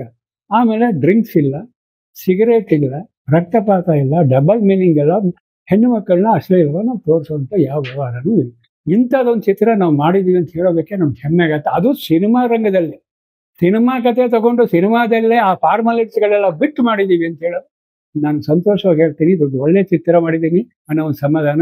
ಇದಕ್ಕೆ ನನಗೆ ನಿರ್ಮಾಪಕರಾದ ಈ ಶೇಖರನ್ ಅಂತ ಆರ್ ಶೇಖರನ್, ಇವರು ಬಿಲ್ಡಿಂಗ್ ಕಾಂಟ್ರಾಕ್ಟರ್, ಸ್ವತಃ ನಮ್ಮನೆ ಕೂಡ ಆಲ್ಟ್ರೇಷನ್ ಮಾಡಿ ತುಂಬಾ ಚೆನ್ನಾಗಿ ಮಾಡ್ಕೊಟ್ಟಿದ್ದಾರೆ. ಆರ್ ಶೇಖರನ್ ಅವರಿಗೆ 100 ನಮಸ್ಕಾರ ಹೇಳ್ಬೇಕು. ಯಾಕಂದ್ರೆ ನಾನು ಏನ್ ಹೇಳೋದು ಇಲ್ಲ ಅಂತ ಹೇಳಿ ಈಗ ಒಂದು ಸ್ಟೇಜ್ ಅಲ್ಲೂ ಕೂಡ ಯಾವ್ದಕ್ಕೂ ಕೇಳ್ತಿರ್ಲಿಲ್ಲ. ಆದ್ರೆ ನಾನು ಯಾವುದೇ ಸ್ಟೇಜ್ ಅಲ್ಲಿ ಆಗ್ಲಿ ಅನಾವಶ್ಯಕವಾಗಿ ಅವ್ರ ₹1 ಸಹ ಖರ್ಚು ಮಾಡ್ತೀನಿ. ಪ್ರತಿಯೊಂದನ್ನು ಸಿಸ್ಟಮ್ಯಾಟಿಕ್ ಆಗಿ ಮಾಡೋದು. ಲೋ ಬಜೆಟ್ ಅಲ್ಲೂ ಲೋ ಬಜೆಟ್ ಅಂತ ಹೇಳ್ಬೋದು. ಆ ತರ ಒಂದು ಚಿತ್ರ ಮಾಡೋದಕ್ಕೆ ಕಾರಣ ನಮ್ಮ ಆರ್ ಶೇಖರ್. ಇನ್ನು ನಾಯಕ ಪಾತ್ರಧಾರಿ ಅವರು ರೈಲ್ವೆ ಅವರೇ, ಅವರು ನಮ್ಮ ಪ್ರಕಾಶ್ ಸನ್ನತಿಯಿಂದ ಅವರು ನಾವು ಏನೋ ಒಂದು ಕಾನ್ಸೆಪ್ಟ್ ಬಂದಾಗ ಅವರು ರೈಲು ಜೀವಲೆಲ್ಲ ಮಾಡಿದ್ರು. ನೀನ್ ಮಾಡ್ರಿ ಗಗನ ಕುಸುಮ, ನಾನು ಸಪೋರ್ಟ್ ಮಾಡ್ತೀನಿ. ಆಮೇಲೆ ಸೂರ್ಯ ಅಂತ ಕ್ಯಾಮ್ರಾಮ್ಯಾನ್, ಅವರು ಪ್ರತಿಯೊಂದು ಯೂನಿಟ್ ಅವರೇ ಇಟ್ಕೊಂಡಿದ್ದಾರೆ. ಆ ಸೂರ್ಯ ಅನ್ನೋರು ನನಗೆ ಅಸೋಸಿಯೇಟ್ ಡೈರೆಕ್ಟರ್ ಆಗಿ, ಗುರುಗಳೇ ನಿಮ್ಗೊಂದು ಕಾರಣಕ್ಕೆ ನೀವು 30 ದಿವಸ ಶೂಟಿಂಗ್ ಮಾಡಿ ನಾನು ಎಲ್ಲ ಕೊಡ್ತೀನಿ. ಈ ತರ ಎಲ್ಲ ಯಾವಾಗ ಸೇರ್ತೋ ಮಾಡೋಣ ಅಂತ ಬಂತು. ನೆಕ್ಸ್ಟ್ ಏನ್ ಮಾಡಿದ್ವಿ, ಹೋದಾಗ ಒಬ್ಬ ಪ್ರೊಡ್ಯೂಸರ್ ಸಿಕ್ಕಿದ್ರು. ಅವ್ರೇನ್ ಮಾಡಿದ್ರು, ಒಳ್ಳೆ ಕ್ವಾಲಿಟಿ ಮಾಡಿ ನಾನಿದ್ದೀನಿ. ಸರಿ ಆಯ್ತು, ಹರಿಪ್ರಿಯನ ಕನ್ಸಲ್ಟ್ ಮಾಡಿದ್ವಿ. ನಾಯಕಿ ಪಾತ್ರಕ್ಕೆ ಹರಿಪ್ರಿಯ 4 ಸಲ ಟೈಮ್ ಕೊಟ್ಟು ಕೊನೆ ಸಿಕ್ಕರು. ಅವರು ತಲೆನೋವು ಮಲಗಿದ್ದವರು ಕಾನ್ಸೆಪ್ಟ್ ಕೇಳ್ತಿದ್ದಂಗೆ ತುಂಬಾ ಚೆನ್ನಾಗಿದೆ, ನಾನು ಖಂಡಿತ ಮಾಡ್ತೀನಿ, ದುಡ್ಡಿನ ವಿಷಯ ನಾವು ಪ್ರೊಡ್ಯೂಸರ್ ಮಾಡ್ತೀನಿ, ನೀವು ಹೇಳಿ ಕೊಟ್ಟು ಮಾಡ್ತೀರಾ ಇಲ್ಲ ಖಂಡಿತ. ಅದಾದ ಮೇಲೆ ನಿರ್ದೇಶಕನ ಪಾತ್ರಕ್ಕೆ ಸುಚೇಂದ್ರ ಪ್ರಸಾದ್ ಸರ್ ಅವರು ತುಂಬಾ ಚೆನ್ನಾಗಿದೆ ಸ್ಟೋರಿ, ಸ್ವಲ್ಪ ಆಲ್ಟ್ರೇಷನ್ ಮಾಡ್ಕೊಳ್ಳೋಣ ನನ್ನ ಒಂದು ಇದರಲ್ಲಿ, ನೀವು ಮುಂದುವರಿರಿ ಅಂತ ಅವರು ಎಲ್ಲರೂ ಹೇಳಿದ್ರಲ್ಲ ಅಂತ ನಾವು ಮುಂದುವರೆದ್ರೆ ಅಷ್ಟೊಳಗೆ ಕೊರೋನಾ ಬಂತು, ಎಲ್ಲ ಲ್ಯಾಪ್ಸ್ ಆಗಿತ್ತು. ಈಗ ಸದ್ಯಕ್ಕೆ ಅದು ಯಾವ ಊರಲ್ಲಿ ಯಾವ ಥಿಯೇಟರ್ ಅಲ್ಲಿ ನಡೀತಾ ಇದೆ ಸರ್? ಈ ಥಿಯೇಟರ್ನ ನಾವೇನ್ ಮಾಡಿದೀವಿ ಅಂದ್ರೆ ಎಲ್ಲಾ ಥಿಯೇಟರ್ಲ್ಲೂ ಮಾಡಿದ್ರೆ ನಾವು ಎಲ್ಲ ಹೋಗಿ ಮಾಡ್ಲಿಕ್ಕೆ ಆಗೋದಿಲ್ಲ ಅಂದ್ಬಿಟ್ಟು ಫಸ್ಟ್ 3 ವಾರ 4 ವಾರ ಇಲ್ಲೂ ಸಪ್ನಾದಲ್ಲಿ ಹೊಡ್ಸಿದ್ವಿ. ಅದು ಫಸ್ಟ್ ರಿಲೀಸ್ ಆದಾಗ 7 ಕಡೆ ಇತ್ತು. 7 ಕಡೆನಲ್ಲಿ ಏನಾಯ್ತು ಅಂತ ನಮ್ಗೆ ಗೊತ್ತಿಲ್ಲ. ಡಿಸ್ಟ್ರಿಬ್ಯೂಟರ್ ಹೇಳ್ದ 1-2 ದಿವಸ ನಡೀತು, 1 ದಿವಸ ನಡೀತು ಅಂತೆಲ್ಲ ಹೇಳ್ದ. ಅವೆಲ್ಲ ಶೇರ್ ಇತ್ತು, ಅದೇನು ಹೋಗ್ಲಿಲ್ಲ. ಅದಾದ ಮೇಲೆ ಗುಲ್ಬರ್ಗಾದಲ್ಲೇನೋ 5 ದಿವಸ ನಡೀತು ಅಂತ ಹೇಳಿದ್ರು, ಸಿರಾಜ್ ಅಂತ ಒಂದು ಥಿಯೇಟರ್. ಆಮೇಲೆ ಗೋಪಾಲನ್ ಮಾಲಲ್ಲಿ ಒಂದು 3 ದಿವಸ ಓಡ್ತಂತೆ. ಸ್ವಪ್ನದಲ್ಲಿ ರೆಗ್ಯುಲರ್ ಆಗಿ ಇತ್ತು 3 ವಾರ 4 ವಾರ ಆಗ್ತಿದ್ದಂಗೆ. ಆವಾಗ ನಮ್ಮ ಡಾಕ್ಟರ್ ಪುನೀತ್ ರಾಜ್ಕುಮಾರ್ ಅವರು ಫಿಲಮ್ ರಿಲೀಸ್ ಮಾಡಿದ್ರಲ್ಲ, ಆ ಸಮಯದಲ್ಲಿ ನಾವು ಅವ್ರಿಗೆ ಏನು ಕಾಂಪಿಟೇಷನ್ ಮಾಡಕ್ ಆಗಲ್ಲ, ಯಾಕಂದ್ರೆ ನಾವು ವೇಸ್ಟ್ ಆಲ್ ಇಟ್ಕೊಂಡ್ರೆ. ಆವಾಗ ಏನ್ ಮಾಡಿದ್ವಿ, ಮೈಸೂರಲ್ಲಿ ಪದ್ಮಾ ಥಿಯೇಟರ್ ಟ್ರಾನ್ಸ್ಫರ್, ಅಲ್ಲಿ ಪದ್ಮಾ ಥಿಯೇಟರ್ ಆಯ್ತು. ನೆಕ್ಸ್ಟ್ ಪಿರಿಯಾಪಟ್ಟಣದಲ್ಲಿ ಮಹದೇಶ್ವರ ಚಿತ್ರಮಂದಿರ ಅಲ್ಲೊಂದು ವಾರ ಆಯ್ತು. ಈಗ ಚಾಮರಾಜನಗರದಲ್ಲಿ ನಡೀತಾ ಇದೆ. ಈಗ ಸಂಯೋಜಿತ 7ನೇ ವಾರ ಕಾಲಿಟ್ಟಿದೆ. ಯಾಕಂದ್ರೆ ಎಲ್ಲಾ ಕಡೆನೂ ಆಡಿಯನ್ಸ್ ಗೊತ್ತಾಗ್ಲಿ, ನಾವು ಒಟ್ಟಿಗೆ 50 ಥಿಯೇಟರ್ ರಿಲೀಸ್ ಮಾಡಕ್ಕೆ ಅಲ್ಲ. ಈಗ ಒಂದು ಸಿನಿಮಾವನ್ನು ಮಾಡೋದು ನಾನು ಹೇಳಿದ ಹಾಗೆ 2 ರೀತಿ. ಒಂದು, ನಾವು ಜನರಿಗೆ ನಮ್ಮ ಸಿನಿಮಾದ ನಾವು ಏನು ಅನ್ಕೊಂಡಿದೀವಿ, ನಮ್ಮ ಕಲ್ಪನೆ ಏನಿದೆ ಅದನ್ನ ಜನರಿಗೆ ತಲುಪಿಸೋದು. ಇನ್ನೊಂದು ಬಹಳ ಮುಖ್ಯವಾದದ್ದು ಆಕ್ಚುಲಿ ನಿರ್ಮಾಪಕರ ಪಾಯಿಂಟ್ ಆಫ್ ವ್ಯೂ ಇಂದ ಲಾಭ ಅನ್ನೋದು. ಈ ಸಿನಿಮಾದ ಮೂಲಕ ನಿಮ್ಗೇನಾದ್ರೂ ಲಾಭದ ಒಂದು ಇದು ವಾಸನೆ ಕಂಡಿದ್ಯಾ ಅಥವಾ ಏನಾಗಿದೆ? ಇಲ್ಲ ಸರ್, ಖಂಡಿತ ಇಲ್ಲ. ಯಾಕೆಂದ್ರೆ ನಾವು ಖರ್ಚು ಮಾಡಿರೋ ಹಣ ಅದೃಷ್ಟ ಇದ್ರೆ ನಮ್ ಸಬ್ಸಿಡಿಲಿ ಬರ್ಬೋದು, ಚಾನೆಲ್ ಬರ್ಬೋದು, ಒಳ್ಳೆ ಚಿತ್ರ ಅದರಿಂದ ಸಿಗುತ್ತೆ ಅನ್ನೋ ಒಂದು ಕಾನ್ಫಿಡೆಂಟು ನಮ್ಗೆ ಇದೆ, ಇಲ್ಲ ಅಂತಲ್ಲ. ಅದು ಗ್ಯಾರಂಟಿ ಇಲ್ಲ. ಬಂದ ಮೇಲೆನೆ ನಿರ್ಮಾಪಕರು ಸಹಕಾರ ಅಷ್ಟೇ ಮುಖ್ಯ. ನಿರ್ಮಾಪಕರು ತಾವು ಮಾಡಿರೋ ಖರ್ಚನ್ನ ವಾಪಸ್ ಬರಲೇಬೇಕು ಅನ್ನೋ ದೃಷ್ಟಿ ಅವ್ರಿಗಿಲ್ಲ. ಅವ್ರಿಗೆ ಏನಾಗಿದೆ ಅಂದ್ರೆ, ಫಸ್ಟ್ ಈ ಚಿತ್ರನ ನಾವು ರೆಡಿ ಮಾಡೋದ ಮೇಲೆ ಆಡಿಯೋ ಮತ್ತು ಟ್ರೈಲರ್ ಲಾಂಚ್ ಮಾಡಿದ್ವಿ ರೇಣುಕಾಂಬ ಥಿಯೇಟ್ರಲ್ಲಿ. ನಮ್ಮ ಚಿನ್ನೇಗೌಡರು ಅವರೆಲ್ಲ ಬಂದಿದ್ರು ಸರ್. ಹೌದು, ನಾನು ನೋಡಿದ್ದೆ, ಆ ವಿಡಿಯೋ ಕೂಡ ನೋಡಿದ್ದೆ. ಬಹಳ ಚೆನ್ನಾಗಿತ್ತು ಫಂಕ್ಷನ್. ಚಿನ್ನೇಗೌಡರಂತೂ ಹೆಸರು ಮಾತ್ರ ತುಂಬಾ ಚೆನ್ನಾಗಿದೆ, ಹೆಸರಿಗೆ ಜನ ಬರಬೇಕು, ಹಾಡುಗಳು ಚೆನ್ನಾಗಿದೆ. ನಾನು ಸ್ವತಃ ಸಿನಿಮಾ ನೋಡ್ಬೇಕು ಅಂದ್ರೆ ಅವತ್ತು ಅವ್ರು ಬರಕ್ ಆಗಲಿಲ್ಲ ರಿಲೀಸ್ ದಿವಸ. ಈ ಕಾರ್ಯಕ್ರಮಕ್ಕೆ ಒಳಗಡೆ ಹೋಗ್ಲಿಕ್ಕೆ ಜಾಗ ಇಲ್ಲ ಸರ್, ಅಷ್ಟು ಕ್ರೌಡ್ ಆಗಿತ್ತು. ಹೌದು, ಅವ್ರು ನಮ್ಮ ನಿಖಿಲ್ ಮಂಜು ಅವ್ರು ಹೇಳ್ಬಿಟ್ರು, ಜೈನ್ ಅವರು ಸಿನಿಮಾ ತೆಗೆದಕ್ಕಿಂತ ಅವ್ರ ಅಭಿಮಾನಿಗಳ ಜನ ಇದ್ದಾರೆ ನೋಡಿ, ಇದೇ ಮುಖ್ಯ ನಮಗ್ ಬೇಕಾಗಿರೋದು. ಇಲ್ಲ, ನಿಜವಾಗ್ಲೂ ಈ ವಿಷಯದಲ್ಲಿ ನಾನು ಅವರ ಜೊತೆಗಿದ್ದೀನಿ. ಏನಕ್ಕೆ ಅಂದ್ರೆ ಅವರಿಗೆ ಸಿನಿಮಾ ಮೇಲಿನ ಒಂದು ಪ್ರೀತಿ, ಆ ಪ್ರೀತಿ ಬಹಳ ಮುಖ್ಯ. ಆ ಪ್ರೀತಿ ಅವ್ರಿಗಷ್ಟೇ ಅಲ್ಲ, ಅವರ ಇಡೀ ತಂಡದವರಿಗೂ ಆ ಪ್ರೀತಿ ಉಕ್ಕಿಸುವ ಹಾಗೆ ಅವರು ಆ ಕೆಲಸವನ್ನ ಮಾಡ್ತಾರೆ. ಇಲ್ಲಿ ಅವರು ಒಂದ್ ಮಾತನ್ನ ಹೇಳಿದ್ರು, ನಾವು ಸಾಕಷ್ಟು ಈ ಥಿಯೇಟರ್ಗಳಲ್ಲಿ ಓಡ್ತಾ ಇದೆ ಅನ್ನೋ ವಿಷಯದನ್ನ. ಅದರಲ್ಲಿ ಒಂದು ಹಿಂದಿನ ಅರ್ಥವನ್ನ ನಾವು ಗಮನಿಸ್ಬೇಕು. ನೋಡಿ, 1-2 ಸಿನಿಮಾ ನಾವು ಮಾಡಿದ ತಕ್ಷಣನೇ ನಾವೇನೋ ತುಂಬಾ ದೊಡ್ಡವರು ಅಂತ ಅನ್ಕೊಂಡು ಯಾರ ಜೊತೆಗೂ ಮಾತಾಡದೆ ಒಂದು ನೇಪಥ್ಯಕ್ಕೆ ಹೋಗಿ ಸರಿದು ಎಲ್ಲ ಮಾಡ್ತೀವಿ. ಅವ್ರನ್ನ ನಾವು ತುಂಬಾ ಸೂಕ್ಷ್ಮವಾಗಿ ಗಮನಿಸಿದಾಗ ನಾನು ಅನ್ಕೊಂಡದ್ದೇನೆಂದ್ರೆ, ಮೊದಲಿಂದ ಧಾರಾವಾಹಿಗಳನ್ನ ಮಾಡ್ಕೊಂಡು ಬಂದ್ರು, ಕಿರುಚಿತ್ರಗಳನ್ನ ಮಾಡ್ಕೊಂಡು ಬಂದ್ರು. ಆಮೇಲೆ ಆ ಎಲ್ಲಾ ಜನರುಗಳನ್ನ ಅವ್ರು ಯಾರ್ಯಾರು ಅದನ್ನ ನೋಡಿ ಮೆಚ್ಚುಗೆ ವ್ಯಕ್ತಪಡಿಸಿದ್ರು, ಅವರ ಜೊತೆಗೆ ಒಂದು ರಿಲೇಷನ್ ಅನ್ನ ಇಟ್ಕೊಂಡ್ರು. ಈ ರಿಲೇಷನ್ ಅನ್ನೋದು ಎಷ್ಟು ಚೆನ್ನಾಗಿ ಕೆಲಸ ಮಾಡುತ್ತೆ ಅಂದ್ರೆ, ನಾವು ನಮ್ಮ ಮುಂದಿನ ಸಿನಿಮಾಗಳಿಗೆ ಹೌದು, ಈಗ ನಾಗೇಂದ್ರ ಕುಮಾರ್ ಜೈನ್ ಅವರು ಏನೋ ಒಂದು ಮಾಡ್ತಾ ಇದ್ದಾರೆ, ಅದ್ ಹೇಗಿದೆಯೋ, ಕ್ವಾಲಿಟಿ ಹೇಗಿದೆಯೋ ಏನಿದೆಯೋ ಗೊತ್ತಿಲ್ಲ. ನಾಗೇಂದ್ರ ಕುಮಾರ್ ಜೈನ್ ಅವರ ಸಿನಿಮಾ ಅಂತ ಹೇಳಿ ನೋಡುವ ಜನಗಳಿದ್ದಾರೆ. ಯಾಕೆ ಈ ವಿಷಯವನ್ನ ನಾನು ಇಲ್ಲಿ ಒತ್ತಿ ಹೇಳ್ತಾ ಇದ್ದೀನಿ ಅಂದ್ರೆ, ನಾವು ನಿಜವಾಗ್ಲೂ ಸಿನಿಮಾ ರಂಗದಲ್ಲಿರುವವರು, ಚಿತ್ರ ರಂಗದಲ್ಲಿರುವವರು ಜನರನ್ನ ಬೆಳೆಸ್ಕೋಬೇಕು, ಹಚ್ಕೋಬೇಕು. ಯಂಗ್ ಜನ ಅಂದ್ರೆ ಯುವ ಜನತೆ ಇದನ್ನ ಬಹಳಷ್ಟು ಕಲಿಬೇಕು. 1-2 ಸಿನಿಮಾ ಮಾಡಿ ನಾನು ಹಾಗ್ ಮಾಡಿದೀನಿ ಹೀಗ್ ಮಾಡಿದೀನಿ ಅಂತ ಮೆರೆದಾಡೋದಕ್ಕಿಂತ ಮುಂಚೆ, ನಾವು ಸಿನಿಮಾ ಮಾಡಿದ್ದನ್ನ ಜನರಿಗೆ ತಲುಪಿಸುವ ನಿಟ್ಟಿನಲ್ಲಿ ನಾವು ಎಷ್ಟು ಜನರನ್ನ ಹಚ್ಕೊಂಡಿದೀವಿ, ನಮ್ಮ ಜೊತೆಗೆ ಎಷ್ಟು ಜನ ಇದ್ದಾರೆ, ಅದನ್ನ ನಾವು ಬೆಳೆಸ್ಕೊಂಡು ಹೋದಾಗ ಮಾತ್ರ ನಮ್ಮ ಸಿನಿಮಾಗಳಿಗೆ ನಾವು ಹೇಗೆ ಮಾಡಿದ್ರು ಜನ ಬರ್ತಾರೆ ಅನ್ನೋದು ನಾನು ಅವರ ಮಾತಿನಿಂದ ಕಂಡುಕೊಂಡದ್ದು. ಯಾವಾಗ್ಲೂ ಅಷ್ಟೇ ಕೂಡ ಪುನೀತ್ ಅವರ ಸಿನಿಮಾಗಳು ಕೂಡ ಯಾಕೆ ಅಷ್ಟು ಹಿಟ್ ಆಗ್ತವೆ, ಜನ ಯಾಕೆ ಬಂದು ನೋಡ್ತಾರೆ ಅಂದ್ರೆ ಅವರು ಜನ ಸ್ನೇಹಿಯಾಗಿದ್ರು. ಎಲ್ಲೋ ಸಿನಿಮಾ ಮಾಡಿದ್ರು, ಯಾರೋ ಒಬ್ರು ಬಂದ್ರು, ಏನೋ ಮಾತಾಡ್ಸಿದ್ರು, ಆಯ್ತಪ್ಪ ಏನಪ್ಪ ಹಾಗೆ ಹೀಗೆ. ನೀವು ಒಂದು 2 ಒಳ್ಳೆಯ ಮಾತುಗಳನ್ನ ಆಡಿದ್ರೆ, ಸರ್ವಜ್ಞನ ಒಂದು ವಚನ ಕೂಡ ಇದೆ ಅದಕ್ಕೆ, ನಿಮಗೇನು 2 ಒಳ್ಳೆ ಮಾತಾಡಿದ್ರೆ ನಿಮ್ದೇನು ಬಾಯಿ ನಾಲ್ಗೆ ಬಿದ್ದೋಗುತ್ತಾ ಅಂತ. ಹಾಗೇನೆ ನಾವು ಕೂಡ ಜೈನವರಿಂದ ನಾವು ಕಲ್ತ್ಕೊಳ್ಳೋದು ತುಂಬಾ ಇದೆ. ಚಿತ್ರರಂಗದವರು ನಾವ್ ಏನ್ ಮಾಡ್ಬೇಕು, ನಾವು ಯಾವುದೇ ಸಿನಿಮಾ ಮಾಡ್ಲಿ, ಯಾರೋ ಮೆಚ್ಚುಗೆಯನ್ನು ಸೂಚಿಸಿದ್ರು, ನಮ್ಮ ಬಗ್ಗೆ ಆ ಸಿನಿಮಾ ಚೆನ್ನಾಗಿದೆ ಅಂತ ಹೇಳಿದ್ರು, ನಿಮ್ಮ ನಟನೆ ಚೆನ್ನಾಗಿದೆ ಅಂತ ಹೇಳಿದ್ರು ಅಂತ ಹೇಳಿದಾಗ ಅವರಿಗೆ ಒಳ್ಳೆ ರೀತಿಯಲ್ಲಿ ಪ್ರತಿಕ್ರಿಯೆ ಕೊಡೋದನ್ನ ನಾವು ಕಲಿಬೇಕು. ಆ ರೀತಿ ಕೊಟ್ಟಾಗ ಆ ಜನರ ನಮ್ಮವರಾಗ್ತಾರೆ. ನಮ್ಮವರಾದಾಗ ನಾವು ಏನೇ ಸಿನಿಮಾ ಮಾಡಿದ್ರು ಕೂಡ ಜನ ನೋಡ್ತಾರೆ ಅನ್ನೋದು ಜೈನವರ ಒಂದು ಅನುಭವದ ನುಡಿ ಅಲ್ವಾ. 86ರಲ್ಲಿ 1986 ಅಲ್ಲಿ ರಾಜ್ಕುಮಾರ್ ಅಂದ್ರೆ ನಮ್ಮ ಪುನೀತ್ ರಾಜ್ಕುಮಾರ್ ಬಾಲನಟ 10 ವರ್ಷ ಅವರಿಗೆ ಬೆಟ್ಟದ ಹೂವು ಅವಾರ್ಡ್ ಬಂತು. ಹೌದು, ಅವರಿಗೆ ಪ್ರಪ್ರಥಮವಾಗಿ ಕನ್ನಡ ಸಾಹಿತ್ಯ ಪರಿಷತ್ನಲ್ಲಿ ಸನ್ಮಾನ ನಾನೇ ಮಾಡಿ. ಒಂದು ಗುಡ್ ವಿಲ್ ನನಗೆ. ಆ ಗುಡ್ ವಿಲ್ ಎಷ್ಟು ವರ್ಕೌಟ್ ಆಗಿದೆ ಅಂದ್ರೆ, ಇತ್ತೀಚೆಗೆ ಅಮ್ಮ ಚಿತ್ರದ ಒಂದು ರಾಘವೇಂದ್ರ ರಾಜ್ಕುಮಾರ್ ಅವರು ಅಮ್ಮ ಅಂತ ಒಂದು ಫಿಲಂ ಮಾಡಿದಾಗ, ಆ ಫಿಲಮ್ನ ಒಂದು ಇದಕ್ಕೆ ಟ್ರೈಲರ್ ಅಂದ್ರೆ ಲಾಂಚ್ ಮಾಡಿದಾಗ ನನಗೆ ಬರ ಹೇಳಿದ್ರು ರವೀಂದ್ರ ಕಣಗಾಲ್ ಅಂತ, ಅವರು ಮತ್ತೆ ನಿಖಿಲ್ ಮಂಜು ಅವರು ಹೋಗಿದ್ವಿ ನಾವು. ಸರ್ ಅಲ್ಲಿ ಹೋದಾಗ ಪುನೀತ್ ರಾಜ್ಕುಮಾರ್ ಬರ್ತಾ ಇದ್ರು, ಜನ ಎಲ್ಲ ಫುಲ್ ಕ್ರೌಡ್ ಆಯ್ತು. ಲಾಸ್ಟ್ ಇನ್ನೊಂದು 5-6 ಲೈನ್ ಇದ್ದಾಗ, ಅಂದ್ರೆ ಇಲ್ಲಿ ನಮ್ಮ ಚಾಮರಾಜಪೇಟೆ ಕಲಾ ಅವ್ರು ಅಷ್ಟೊತ್ತಿಗೆ ಜನ ಖಾಲಿ ಇರೋ, ನಾನು ಸಡನ್ ಆಗಿ ಎದ್ದು ನಿಂತ್ಕೊಂಡು, ಪುನೀತ್ ಅವರೇ ನಮಸ್ಕಾರ ಹೇಳಿ ಅಂಕಲ್, ಅದು ಗೊತ್ತಾಗ್ಲಿಲ್ಲ. ನಿನಗೆ ಕನ್ನಡ ಸಾಹಿತ್ಯ ಪರಿಷತ್ತಲ್ಲಿ ಬಾಲನಟ ಪ್ರಶಸ್ತಿ ಬಂದಾಗ ಸನ್ಮಾನ ಮಾಡಿದ ಜ್ಞಾಪಕ ಇದೆ? ಜೈನ್ ಅಂಕಲ್ ಅನ್ಬಿಟ್ಟ ಒಂದೇ ಸರ್ 10 ವರ್ಷದ ಹುಡುಗನಲ್ಲಿ ಜೈನ್ ಅಂಕಲ್ ಅಂತ ನನ್ನ ಹಿಂದೆನೇ ಸುತ್ತಾಡ್ತಿದ್ದ ಫಂಕ್ಷನ್ ಪೂರ್ತಿ. ಅದು 45ನೇ ವರ್ಷದಲ್ಲೂ ಕೂಡ ಅವನು ಜೈನ್ ಅಂಕಲ್ ಅಂದಿದ್ದು ನೋಡಿ ನಂಗೆ ಶಾಕ್ ಆಯ್ತು. ಅಷ್ಟು ಮೆಮೊರಿ ಪವರ್. ಆಮೇಲೆ ಇನ್ನೊಂದು, ಈ ಗಗನ ಕುಸುಮದಲ್ಲಿ ನಾನು ಕೆಲವು ಇಂಪ್ರೆಷನ್ ಬರೋದಕ್ಕೆ ಪುನೀತ್ ರಾಜ್ಕುಮಾರ್ ಸರಳತೆನೇ ಕಾರಣ. ಅವರು ಸಿನಿಮಾದಲ್ಲಿ ಏನೆಲ್ಲ ಇರಬೇಕು, ಯಾವ್ದೆಲ್ಲ ಇರಬೇಕು ಅಂತ ಬಯಸ್ತಿದ್ರು, ಆ ಟೈಪಲ್ಲಿ ನಾನು ಕೂಡ ಆಯ್ಕೆ ಮಾಡಿಕೊಂಡು ಇದು ಮಾಡಿದ್ದೀನಿ.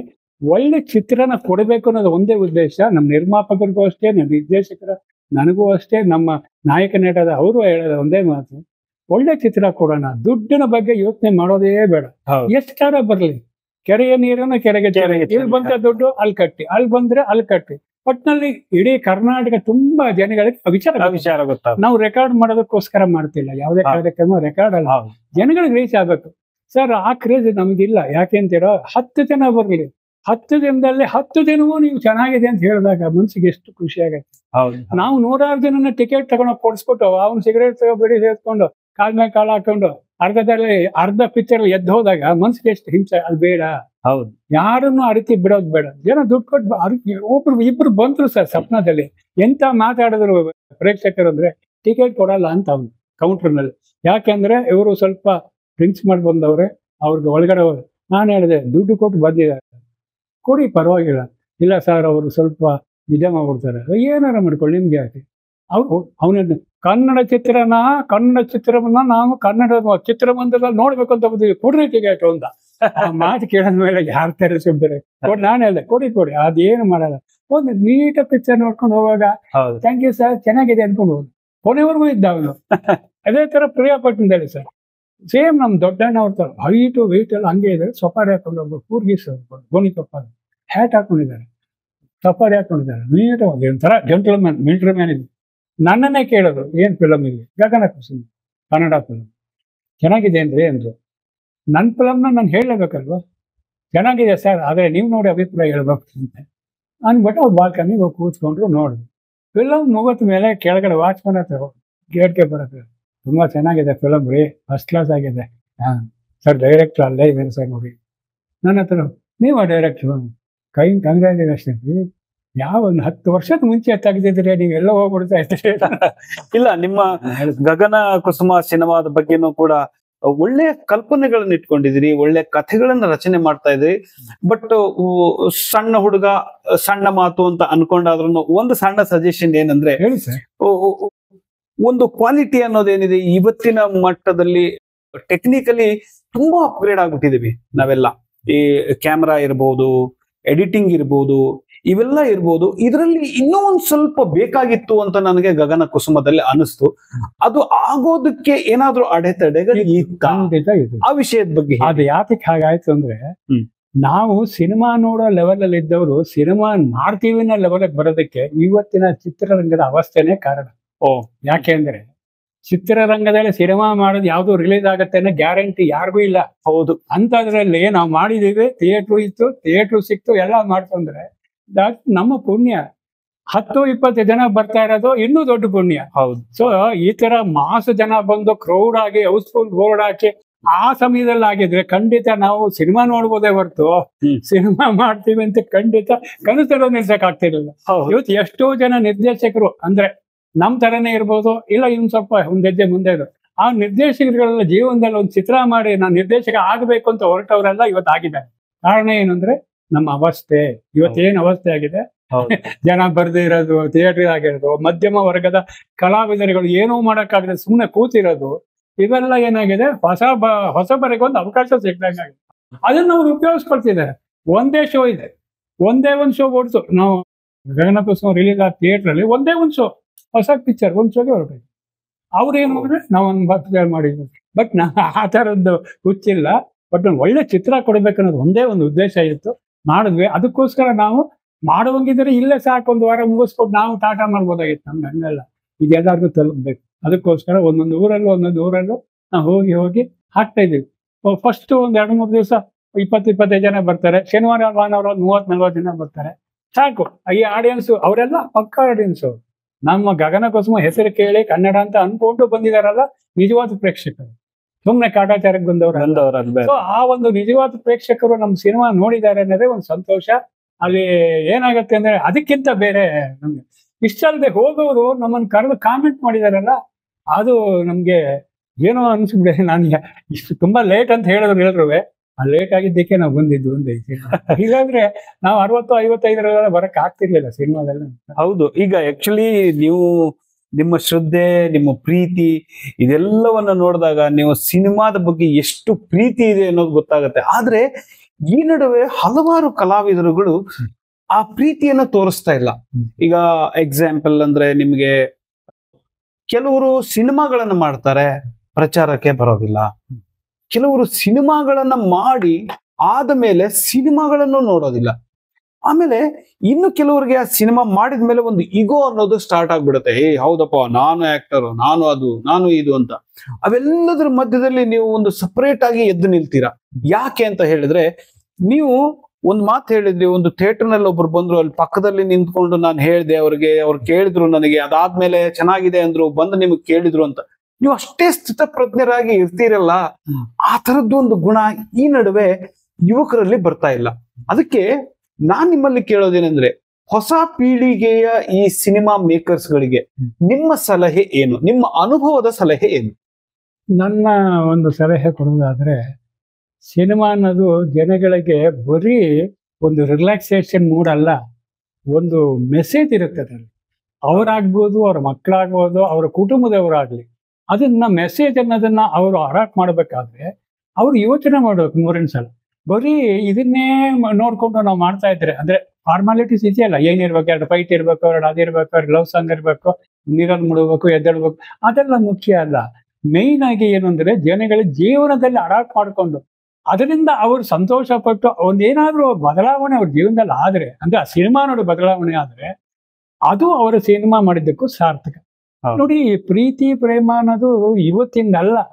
ನಮ್ಮ ಆವಾರ ಅಂತ ಒಂದು ದಿಲೀಪ್ ಕುಮಾರ್ ಕಾಲದಿಂದನೂ ಇದೆ, ಹೋಗ್ತಾನೆ ಪಿಕ್ಚರ್ ಅಲ್ಲಿ ರಾಜ್ ಕಪೂರ್ ಎಲ್ಲರೂ ಆ ಸಿನಿಮಾದಲ್ಲಿ ಪ್ರೀತಿ ಪ್ರೇಮ ಅನ್ಕೊಂಡೆ ಬಂದಿದ್ದಾರೆ, ಇಲ್ಲ ಅಂತಲ್ಲ. ಯಾಕಂದ್ರೆ ಎಲ್ಲದರಲ್ಲೂ ಪ್ರೀತಿ ಪ್ರೇಮ ಇಲ್ಲ. ಕೆಲವೊಂದು 4 ಫಿಲಮ್ ಇರುತ್ತೆ, ಮಿಕ್ಕಿದ್ದೆಲ್ಲ ಅವೇ ಮೇರಾ ನಮ್ ಜೋಕರ್ ಎತ್ತ ಮೆಸೇಜ್ ಕರ್ಮಿ, ಅದು ಎಷ್ಟು ಕಷ್ಟಪಡ್ತಾನೆ ಅನ್ನೋದಿದೆ. ಅದೇ ತರ ನಮ್ಮ ರಾಜ್ಕುಮಾರ್ ಅವರ ಚಿತ್ರದ ಆಕಸ್ಮಿಕದಲ್ಲಿ ಒಂದು ಮೆಸೇಜ್ ಕೊಟ್ಟಿರೋದು ನೋಡಿ, ಒಂದು ಡ್ರಗ್ ಅಡಿಸ್ಟ್ಗಳಿಗೆ ಎಷ್ಟು ಇದಾಗಿ, ಈ ತರ ಒಂದೊಂದು ಮೆಸೇಜ್ ಇರ್ಬೇಕು ಪಿಕ್ಚರ್. ಆದ್ರೆ ಪುನೀತ್ ರಾಜ್ಕುಮಾರ್ ಪಿಕ್ಚರ್ ಪ್ರತಿಯೊಂದರಲ್ಲೂ ಮೆಸೇಜ್ ಇರುತ್ತೆ, ಅದನ್ನ ನಾವು ಒಪ್ಕೊಳ್ತೀವಿ. ಅಂತ ಫಿಲಮ್ನ ನೋಡಿ ಸೆಲೆಕ್ಟ್ ಮಾಡ್ತೀವಿ. ಆರ್ಟಿಸ್ಟ್ಗಳು ಇದಕ್ಕೆ ಸಪೋರ್ಟ್ ಮಾಡ್ಬೇಕು. ಯಾಕಂದ್ರೆ ಬರೀ ನಿರ್ದೇಶಕರು ನಿರ್ಮಾಪಕರು ಆಗಲ್ಲ. ಅವ್ರು ಹೇಳ್ಬೇಕು, ಏನಕ್ಕೆ ಫೈಟಿಂಗ್ ಏನಕ್ಕೆ ಬೇಕಪ್ಪ, ಬೇಡ ಬಿಡಪ್ಪ, ಇದು ಸಾಕು ಅಂತ ಹೇಳ್ಬೇಕು. ಅವರೇ ಹೇಳ್ತಾರೆ, ಪ್ರೊಡ್ಯೂಸರ್ ಇಲ್ಲ 4 ಹಾಕಿ ಫೈಟಿಂಗ್ ಯಾಕೆ ದುಡ್ಡು ಬರುತ್ತೆ. ಈಗ ಫೈಟಿಂಗ್ ನೋಡೋ ಜನ ಇಲ್ಲ ಸರ್, ಎಲ್ಲ ಹೋಗ್ಬಿಟ್ಟಿದ್ದಾರೆ. ಏನಂದ್ರೆ ಅವ್ರಿಗೊಂದು ಒಳ್ಳೆ ಕಂಟೆಂಟ್ ಇದೆ. ಕಾಂತಾರ ಎಷ್ಟು ಚೆನ್ನಾಗಿದೆ, ಅದು ಹೆಂಗ್ ಓಡ್ತು 3-4 ವಾರ ಜನನೇ 3-4 ಜನ ಕಡಿಮೆ ಇದ್ರು. ಯಾವಾಗ ಜನಗಳಿಗೆ ಮೌತ್ ಪಬ್ಲಿಸಿಟಿ ಆಯ್ತೋ ಇಲ್ಲಿಂದ ಅಲ್ಲಿಗೆ ಅಲ್ಲಿಂದ ಅಲ್ಲಿಗೆ, ಅಲ್ಲಿಂದ ಒಂದು ಟಿವಿನಲ್ಲಿ 1-2-3 ಕಡೆ ರಿಯಾಕ್ಷನ್ ಕೊಟ್ರು ತಕ್ಕ ಅಂತ ಇವತ್ತು ಆ ಲೆವೆಲ್ಗೆ ಯಾವ ಫಿಲಮ್ ಬರಕ್ ಸಾಧ್ಯವೇ ಇಲ್ಲ. ನಾನು ಬೇರೆ ಫಿಲಮ್ಗಳು ಪ್ಯಾನ್ ಇಂಡಿಯಾ ಹೋಗಿದ್ದೇವೆ, ಇಲ್ಲ ಅಂತ ಹೇಳೋದಲ್ಲ, ಆದ್ರೆ ಅದರಲ್ಲಿ ಕೆಲವು ಎಲ್ಲವೂ ನಿಜವಲ್ಲ. ಪ್ಯಾನ್ ಇಂಡಿಯಾದಲ್ಲಿ ಹೋಗಿರೋ ಎಲ್ಲವೂ ಕಲೆಕ್ಷನ್ ನಿಜ ಅಲ್ಲ. ಅದ್ರಲ್ಲಿ ಏನೇನೋ ಇದೆ ವಿವರಗಳು, ಇರ್ಲಿ ಬಿಡಿ. ನಾನು ಎಲ್ಲರ ಬಗ್ಗೆ ಮಾತಾಡ್ತಾ ಇಲ್ಲ, ನಾವು ತಿಳ್ಕೊಂಡಿರೋ ಬಗ್ಗೆ ಮಾತಾಡ್ತಾ ಇದ್ದೀವಿ. 100 ಕೋಟಿ 150 ಕೋಟಿ ಖರ್ಚು ಮಾಡಿರೋರು 400 ಕೋಟಿ ಬಂತು ಅಂತ ಹೇಳ್ತಾರೆ. ಬಂದಿರುತ್ತೋ ಬಿಡುತ್ತೋ, ಆದ್ರೆ ಜನ ಹೋದ್ರೆ ಗೊತ್ತು, ಥಿಯೇಟರ್ ಮಾತ್ರ ಜನ ಇರಲ್ಲ. ಅದ್ ಹೆಂಗ್ 400 ಕೋಟಿ ಬರುತ್ತೆ? ಇರ್ಲಿ ಬಿಡಿ, ಅದು ಅವರ ಒಂದು ಇದಕ್ಕೆ ಮಾಡ್ಕೋಬಹುದು. ಆದ್ರೆ ಯಾರ ಬಗ್ಗೆ ನಾನೇನು ಹೇಳ್ತಾ ಇಲ್ಲ, ನಮ್ದು ಹೇಳ್ತಾ ಇದ್ದೀನಿ. ನಾ ಥಿಯೇಟರ್ ಖಾಲಿ ಇದ್ರೂ ಪರವಾಗಿಲ್ಲ, ಆದ್ರೆ ಯಾರನ್ನೂ ಕರ್ಕೊಂಡು ಕೂರಿಸಿ ನೋಡಿ ಅಂತ ನಾವು ಬಲವಂತ.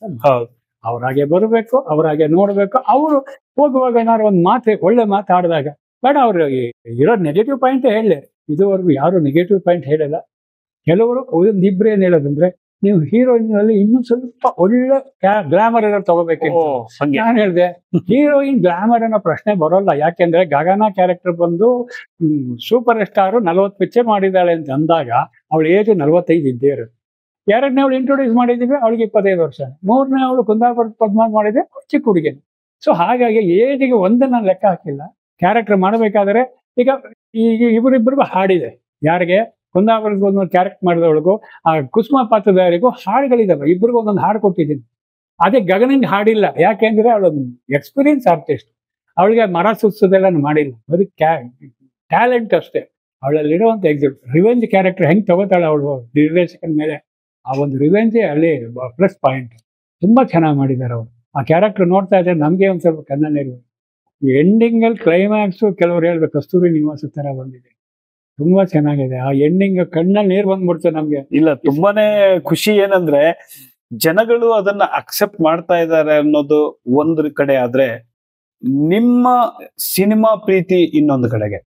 ಇವೆಲ್ಲವನ್ನ ಇಟ್ಕೊಂಡು ಈಗ ನಿಮ್ಮ ಮುಂದಿನ ಪ್ಲಾನ್ ಏನಿರ್ಬೋದು ಸರ್? ಮುಂದಿನ ಪ್ಲಾನು ನಂದು 2-3 ಜನ ಪ್ರೊಡ್ಯೂಸರ್ಗಳು ನೀವು ಯಾವಾಗ ಫ್ರೀ ಆಗ್ತೀರಾ ಅಂತ ಕೇಳಿದ್ದಾರೆ. ಓಕೆ, ನಾನು ಹೇಳಿದೆ ಫ್ರೀ ಆಗಿದ್ದೀನಿ, ಆದ್ರೆ ಈ ಕೆಲವು ಈಗ ಸಣ್ಣ ಪುಟ್ಟದ್ದು ಅದೇ ಹೇಳ್ತೇನೆ, OTT ಪ್ಲಾಟ್ಫಾರ್ಮ್ ಅವೆಲ್ಲ ಮಾಡ್ತಾ ಇದ್ದೀವಿ. ಅದೆಲ್ಲ ಮುಗಿಸ್ಕೊಂಡ ಮೇಲೆ ಇದಾಗ್ತದೆ. ಇದ್ರ ಮಧ್ಯೆ ಸ್ವಲ್ಪ ನನಗೆ ಕಣ್ಣಿನ ಪ್ರಾಬ್ಲಮ್ ಇದೆ, ಆಪರೇಷನ್ ಆಗ್ಬೇಕು. ಇದೆಲ್ಲ ಮಾಡ್ಕೊಂಡ ಮೇಲೆ ಅದರೊಳಗೆ ಸ್ಕ್ರಿಪ್ಟ್ ಮಾಡ್ಕೊಡಿ ಅಂತ 1-2-3 ಜನ ಸ್ಕ್ರಿಪ್ಟ್ ಕೊಟ್ಟಿದ್ದಾರೆ. ಸ್ಕ್ರಿಪ್ಟ್ ಮಾಡ್ತಾ ಇದ್ದೀನಿ ಮನೆಯಲ್ಲಿ. ಇಷ್ಟೊಂದು ಅದಮ್ಯ ಪ್ರೀತಿಯನ್ನ ಇಟ್ಕೊಂಡಿರೋರು ಈ ಒಂದು ಸಿನಿಮಾವನ್ನ ಮಾಡಿ ಮುಂದೆನೂ ಕೂಡ ಸಿನಿಮಾ ಮಾಡಬೇಕು ಅಂತ ಒಂದು ಉತ್ಸಾಹವನ್ನ ಈ 72ನೇ ವಯಸ್ಸಿನಲ್ಲೂ ಕೂಡ ಇಟ್ಕೊಂಡಿರುವ ನಿಮಗೆ ಒಂದು ಒಳ್ಳೆಯ ತಂಡ ಸಿಗ್ಲಿ, ಒಳ್ಳೆಯ ಸಿನಿಮಾ ನಿಮ್ಮಿಂದ ಹೊರಗಡೆ ಬರಲಿ ಅಂತ ಆಶಿಸ್ತೀನಿ. ಕೊನೆಯದಾಗಿ ನಮ್ಮ ವೀಕ್ಷಕರಿಗೆ ನೀವು ಏನ್ ಹೇಳೋದಕ್ಕೆ ಬಯಸ್ತೀರಾ? ಒಂದು ಸಿನಿಮಾ ನಾವು ತಯಾರು ಮಾಡಬೇಕಾದ್ರೆ ಒಬ್ಬರಿಂದ ಸಾಧ್ಯ ಇಲ್ಲ. ಇದೇ ಫಾರ್ಮುಲಾನೇ ನಾನು ಎಲ್ಲ ಚಿತ್ರದಲ್ಲಿ ಎಲ್ಲ ನಿರ್ದೇಶಕರು ಹೇಳ್ತಾ ಬರ್ತಾರೆ. ಎಲ್ಲ ತಂಡದವರ ಒಂದು ಒಗ್ಗಟ್ಟಿನಿಂದ, ಅಂದ್ರೆ ಒಬ್ಬ ಪ್ರೊಡಕ್ಷನ್ ಬಾಯ್ನಿಂದ ಹಿಡಿದು ಒಬ್ಬ ನಿರ್ದೇಶಕನವರೆಗೆ ಎಂತೆಂಥ ಕಾರ್ಮಿಕರಿದ್ದಾರೆ. ಕ್ಯಾಮ್ರಾಮನ್ ಆಗ್ಬೋದು, ಎಡಿಟರ್ ಆಗ್ಬೋದು, ಮತ್ತೆ ಪ್ರೊಡಕ್ಷನ್ ಬಾಯ್ ಆಗ್ಬೋದು, ಕಲಾವಿದರುಗಳು, ಮತ್ತೆ ಬೇರೆ ಎಲ್ಲ ಒಂದು ವೃತ್ತಿಗಳಲ್ಲಿ ಯಾರ್ಯಾರಿದ್ದಾರೆ ಅವರೆಲ್ಲರೂ ಸೇರಿದರೆ ಮಾತ್ರ ಒಂದು ಒಳ್ಳೆಯ ಚಿತ್ರ ಕೊಡಲಿಕ್ಕೆ ಸಾಧ್ಯ. ಆ ನಿರ್ದೇಶಕನ ಒಂದು ಇದಕ್ಕೆ ಅಂದ್ರೆ ಅವನ ಒಂದು ಕಲ್ಪನೆಗೆ ಸಾಕಾರ ಕೊಡ್ಬೋದು. ಯಾರೇ ಒಬ್ರು ಈವನ್ ಒಂದು ಸಣ್ಣ ಅಂದ್ರೆ ನಾವು ಎಲ್ಲರೂ ಏನ್ ಹೇಳ್ತಾರೆ, ಪ್ರೊಡಕ್ಷನ್ ಅವ್ರನ್ನ ಕೊನೆ ಅಂತ ಹೇಳ್ತಾರೆ. ಆ ಪ್ರೊಡಕ್ಷನ್ ಅವರನ್ನ ನಾನು ಈ ಚಿತ್ರದಲ್ಲಿ ಹೈಲೈಟ್ ಮಾಡಿದ್ದೀನಿ. ಒಬ್ಬ ಪ್ರೊಡಕ್ಷನ್ ನಲ್ಲಿ ಬಂದಂತ ಹುಡುಗ, ಅಂದ್ರೆ ಪ್ರೊಡಕ್ಷನ್ ಬಂದಿರಲ್ಲ, ಬಟ್ ಅವನು ಊಟ ತಿಂದ್ಬಿಟ್ಟಿರ್ತಾನೆ. ಅವನನ್ನ ಗಲಾಟೆ ಮಾಡಕ್ ಹೋದಾಗ ಅವನ ನಿರ್ದೇಶಕ ಕರೆದು ಪ್ರೊಡಕ್ಷನ್ ಅಲ್ಲಿ ಆಗ ಹೆದರಿಕೆ ಆಗತ್ತೆ ಅಂದ್ರೆ, ಬಾ ನನ್ನ ಜೊತೆಲಿ ಕರ್ಕೊಂಡು ಸಹ ನಿರ್ದೇಶಕನಾಗಿ ಅವ್ನು ಬೆಳೆಸ್ತಾನ ಅವನು. ಸೊ ಒಬ್ಬ ಪ್ರೊಡಕ್ಷನ್ ವಾಯ್ ಕೂಡ ಇಂಪಾರ್ಟೆಂಟ್ ಅನ್ನೋದನ್ನ ತೋರಿಸಿದೆ. ಅವನು ಮನಸ್ಸು ಬೇಜಾರು ಮಾಡ್ಕೊಂಡ್ರು, ಚಿತ್ರ ನಡೆಯಕ್ಕೆ ಸಾಧ್ಯ ಇಲ್ಲ, ಶೂಟಿಂಗ್ ನಡೆಯಕ್ಕೆ. ಅವ್ನು ಊಟ ತರದ್ ಲೇಟ್ ಆಗ್ಬೋದು, ಬಡ್ಸೋದ್ ಲೇಟ್ ಆಗ್ಬೋದು, ಏನೋ ಮಾತಾಡ್ಬೋದು. ಸೊ ಮನಸ್ಸು ಬೇಜಾರಾಯ್ತು ಅಂದ್ರೆ ಅಲ್ಲಿಗೆ ಎಲ್ಲ. ಸೊ ಹಾಗಾಗಿ ಪ್ರತಿಯೊಬ್ಬರು ಇಂಪಾರ್ಟೆಂಟ್ ಇದೆ. ಸೊ ನನಗೆ ಈಗ ಸಿಕ್ಕಿರೋ ತಂಡ ಬಹಳ ಒಳ್ಳೆಯ ತಂಡ ಇದೆ. ಒಂದು ಗಟ್ಟು ಮಾಡಿಸೋಂಗಿಲ್ಲ.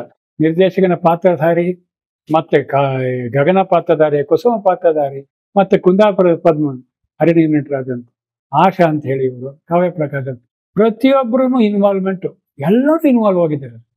ನಾನು ನನ್ನ ಭಾವನೆಗಳನ್ನ ಹೇಳ್ತಾ ಇದ್ನೇ ಹೊರತು ಹೀಗೆ ಬರಬೇಕು ನನ್ನ ಅದನ್ನು ಗ್ರಾಸ್ ಮಾಡಿ ಅದೇ ಥರ ನಡೆಸಿದಾರಲ್ಲ ಅದು ಪ್ಲಸ್ ಪಾಯಿಂಟ್. ಸೊ ಹಾಗಾಗಿ ಈ ಚಿತ್ರ ನಾವು ಮಾಡುವಾಗ 32 ದಿನಗಳ ಕಾಲ ಶೂಟಿಂಗ್ ಮಾಡಿದ್ದೀವಿ. ಸಾಂಗ್ ಕೇಳಿ ಆ ಒಂದು ದಿವಸನೂ ಎಲ್ಲೋ ಒಂದು ಗಲಾಟೆ ಆಗಲಿ, ಒಂದು ಇದಾಗಲಿ, ಜಗಳ ಆಗಲಿ, ನಿಷ್ಠೂರಾಗ್ಲಿ ಯಾರು ಇಲ್ಲ. ಶೂಟಿಂಗ್ ಮುಗಿದ ತಕ್ಷಣ ಎಲ್ಲರೂ ಹೋಗ್ತಾ ಇದ್ದೀವಲ್ಲ ಮನೆಗೆ ಅಂತ ಬೇಜಾರ್ನಾಗ ಹೋಗೋರು. ಆ ಒಂದು ಸನ್ನಿವೇಶ ಆಗಿದ್ದು ಎಲ್ಲರ ಒಂದು ಸಹಕಾರದಿಂದ. ಈಗ ನನ್ನೊಂದೇ ಅಲ್ಲ, ಈಗ ನೀವೆಲ್ಲ ಮಾಧ್ಯಮದವರು ಇದನ್ನ ಮಾಡಲಿಕ್ಕೆ ಬಹಳ ಒಂದು ನನ್ನನ್ನು ಕರೆಸಿ ಮಾತಾಡಿದ್ದೀರ. ಇದರಿಂದ 4 ಜನಕ್ಕೆ ಇದು ತಲುಪಿ ಅವರು ಅದನ್ನ ಅಡಾಪ್ಟ್ ಮಾಡಿ ಒಳ್ಳೆ ಚಿತ್ರಗಳನ್ನು ಮಾಡಿದ್ರೆ ಅದು ನಮಗೆ ಬಹಳ ಒಂದು ಜನ್ಮ ಸಾರ್ಥಕ ಆಗಂತ ಹೇಳಿ. ಸೊ ಈಗ ನನಗೆ ಈ ನಮ್ಮ ಫಿಲಮ್ ಮೇಕರ್ ಕೌನ್ಸಿಲ್ ಇದು ಆಕಸ್ಮಿಕವಾಗಿ ಹೆಂಗ್ ಸಿಕ್ತು ಅಂತ ಹೇಳ್ತೀನಿ. ನಮ್ಮ ಒಂದು ಅಸಿಸ್ಟೆಂಟ್ ಒಬ್ರು ನಮ್ಮ ಮನೇಲಿ ಇದ್ದಾರೆ ಲೇಡೀಸ್, ಅವರನ್ನ ಯಾರೋ ಪ್ರತಿಭಟನೆಗೆ ಬನ್ನಿ ಅಂತ ಕರ್ಕೊಂಡೋದ್ರಂತೆ. ವಿಧಾನಸೌಧ ಹತ್ರ ಮಾಡ್ತಾ ಇದೆ ಫಿಲಮ್. ಅವರು ಬಂದು ಅರ್ಧದಲ್ಲಿ ಇದ್ದು ವಾಪಸ್ ಬಂದ್ರು. ನೋಟಿಸ್ ಕೊಟ್ಟಿದ್ರು. ಆ ನೋಟಿಸ್ ಗಂದು ನಗದು, ಸರ್ ತಗೊಳ್ಳಿ ಸರ್ ಹೋಗಿದ್ದೆ. ನೋಡಿದ್ರೆ ಫಿಲಮ್ ಮೇಕರ್ ಕೌನ್ಸಿಲ್ ತಕ್ಷಣ ಫೋನ್ ಮಾಡ್ಬಿಟ್ಟು, ಸರ್ ಏನು ಸರ್ ನಿಮ್ಮ ಧ್ಯೇಯಗಳೇನಿದೆಲ್ಲ ನನಗೆ ತುಂಬ ಇಷ್ಟ ಆಯಿತು, ಬನ್ನಿ ಒಂದು ದಿವಸ ಮಾತಾಡೋಣ ಅಂತ ಹೇಳಿದ್ರು. ಸೊ ಮಾತಾಡೋದಿಲ್ಲ ಪಾಪ ನನ್ನ ವೇದಿಕೆಗೆ ಕರೆದು ಇದನ್ನು ಮಾಡಿದ್ದಾರೆ. ಇಲ್ಲ ನಿಮ್ಮ ಒಂದು ಫಿಲಮ್ ಮೇಕರ್ ಕೌನ್ಸಿಲ್ ನಾನು ನೋಡಿದೆ 3-4 ಇವರು ನಮ್ಮ ಕೃಷ್ಣೇಗೌಡದ್ದು ಎಲ್ಲ ಸಂದರ್ಶನ ನೋಡ್ತಾನೆ ಇದ್ದೀನಿ. ಒಳ್ಳೊಳ್ಳೆ ಇದನ್ನ ಉಪಯುಕ್ತವಂತ ವಿಷಯಗಳನ್ನ ಹೇಳ್ತಾ ಇದ್ದಾರೆ. ಅದನ್ನೆಲ್ಲ ತಗೊಳ್ಬೇಕಷ್ಟೇ. ನನ್ನ ಹತ್ರ ದುಡ್ಡಿದೆ, ಖರ್ಚು ಮಾಡ್ತೀನಿ, ಮಾಡೋ ಇದಿರಬಾರ್ದು. ಖರ್ಚು ಮಾಡಿದ್ರು 1 ರೂಪಾಯಿನೂ ವೇಸ್ಟ್ ಆಗುತ್ತೆ. ಅಲ್ಲ, ನಮ್ಮ ಫಿಲ್ಮ್ ಮೇಕರ್ ಕೌನ್ಸಿಲ್ ನಲ್ಲಿ ನಾವು ಹೇಳುದಿಷ್ಟೇ, ಒಂದು ಕಡೆಗೆ ಹಣ ಇದೆ, ಒಂದು ಕಡೆಗೆ ಟ್ಯಾಲೆಂಟ್ ಇದೆ. ಅವು ಎರಡರ ಮಧ್ಯದಲ್ಲಿ ನಾವು ಬ್ರಿಡ್ಜ್ ಮಾಡಿ ಅದರ ಜೊತೆಗೆ ಒಂದು 3ನೇ ಆಯಾಮ ಅಂದ್ರೆ ಪ್ರಚಾರ ಅನ್ನುವಂಥದ್ದು. ಆ ಒಂದು ಪ್ರಚಾರ ಅನ್ನುವಂಥ ಆಯಾಮ ಕೂಡ ಬಹಳ ಮುಖ್ಯ ಅನ್ನೋದನ್ನ ಚಿತ್ರತಂಡಕ್ಕೆ ನಾವು ಹೇಳಬೇಕಾಗಿದೆ. ಅದರ ಜೊತೆಗೆ ಚಿತ್ರತಂಡದಲ್ಲಿ ಕಲಾವಿದರಾಗಿರ್ಬೋದು, ನಿರ್ದೇಶಕರಾಗಿರ್ಬೋದು, ನಿರ್ಮಾಪಕರಾಗಿರಬಹುದು, ಅವರೆಲ್ಲ ಅನುಭವಿಸುವ ಹಲವಾರು ಕಷ್ಟ ನಷ್ಟಗಳನ್ನ ಫಿಲ್ಮ್ ಮೇಕರ್ ಕೌನ್ಸಿಲ್ ನಲ್ಲಿರುವಂತಹ ಸಾಕಷ್ಟು ಸದಸ್ಯರು ಅನುಭವಿಸಿ ಅದರ ಪರಿಹಾರವನ್ನ ಕಂಡುಕೊಂಡು ಮುಂದೆ ಬರುವ ಹೊಸ ಪೀಳಿಗೆಯ ಚಿತ್ರ ಸಿನಿಮಾಗಳನ್ನು ಮಾಡುವವರು ಅದರಿಂದ ಸಾಕಷ್ಟು ಕಲಿಯಬೇಕಾಗಿದೆ. ಅದನ್ನೆಲ್ಲವನ್ನು ಕೂಡ ಪರಿಹಾರ ರೂಪದಲ್ಲಿ ಈ ಫಿಲ್ಮ್ ಮೇಕರ್ ಕೌನ್ಸಿಲ್ ನೀಡ್ತಾ ಇದೆ. ದಯವಿಟ್ಟು ನೀವು ನಮ್ಮ ಈ ಒಂದು ಕಾರ್ಯಕ್ರಮಕ್ಕೆ ನಿಮ್ಮೆಲ್ಲಾ ಸಮಯವನ್ನು ಬದಿಗೊಟ್ಟು ನಮ್ಮ ಹತ್ರ ಬಂದ್ರಿ. ತುಂಬಾ ಹಿರಿಯರು, ನಿಮ್ಮಿಂದ ನಮ್ಮ ಚಿತ್ರರಂಗ ಆಯ್ತು ಅಥವಾ FMC ಆಯ್ತು ತಿಳಿದುಕೊಳ್ಳೋದು ಕೂಡ ತುಂಬಾ ಇದೆ. ನಿಮ್ಮ ಮುಂದಿನ ಚಿತ್ರ ಕೂಡ ಯಶಸ್ವಿ ಆಗ್ಲಿ. ನಾವು ಕೂಡ ನಿಮ್ಮ ಜೊತೆಗೆ ಭಾಗಿಯಾಗ್ತೀವಿ, ನಿಮ್ ಜೊತೆಗೆ ಕೈ ಜೋಡಿಸ್ತೀವಿ ಅಂತ ಹೇಳ್ತಾ ನಿಮ್ಮನ್ನ ಬೀಳ್ಕೊಡ್ತೇನೆ. ನಮಸ್ಕಾರ. ನಮಸ್ಕಾರ.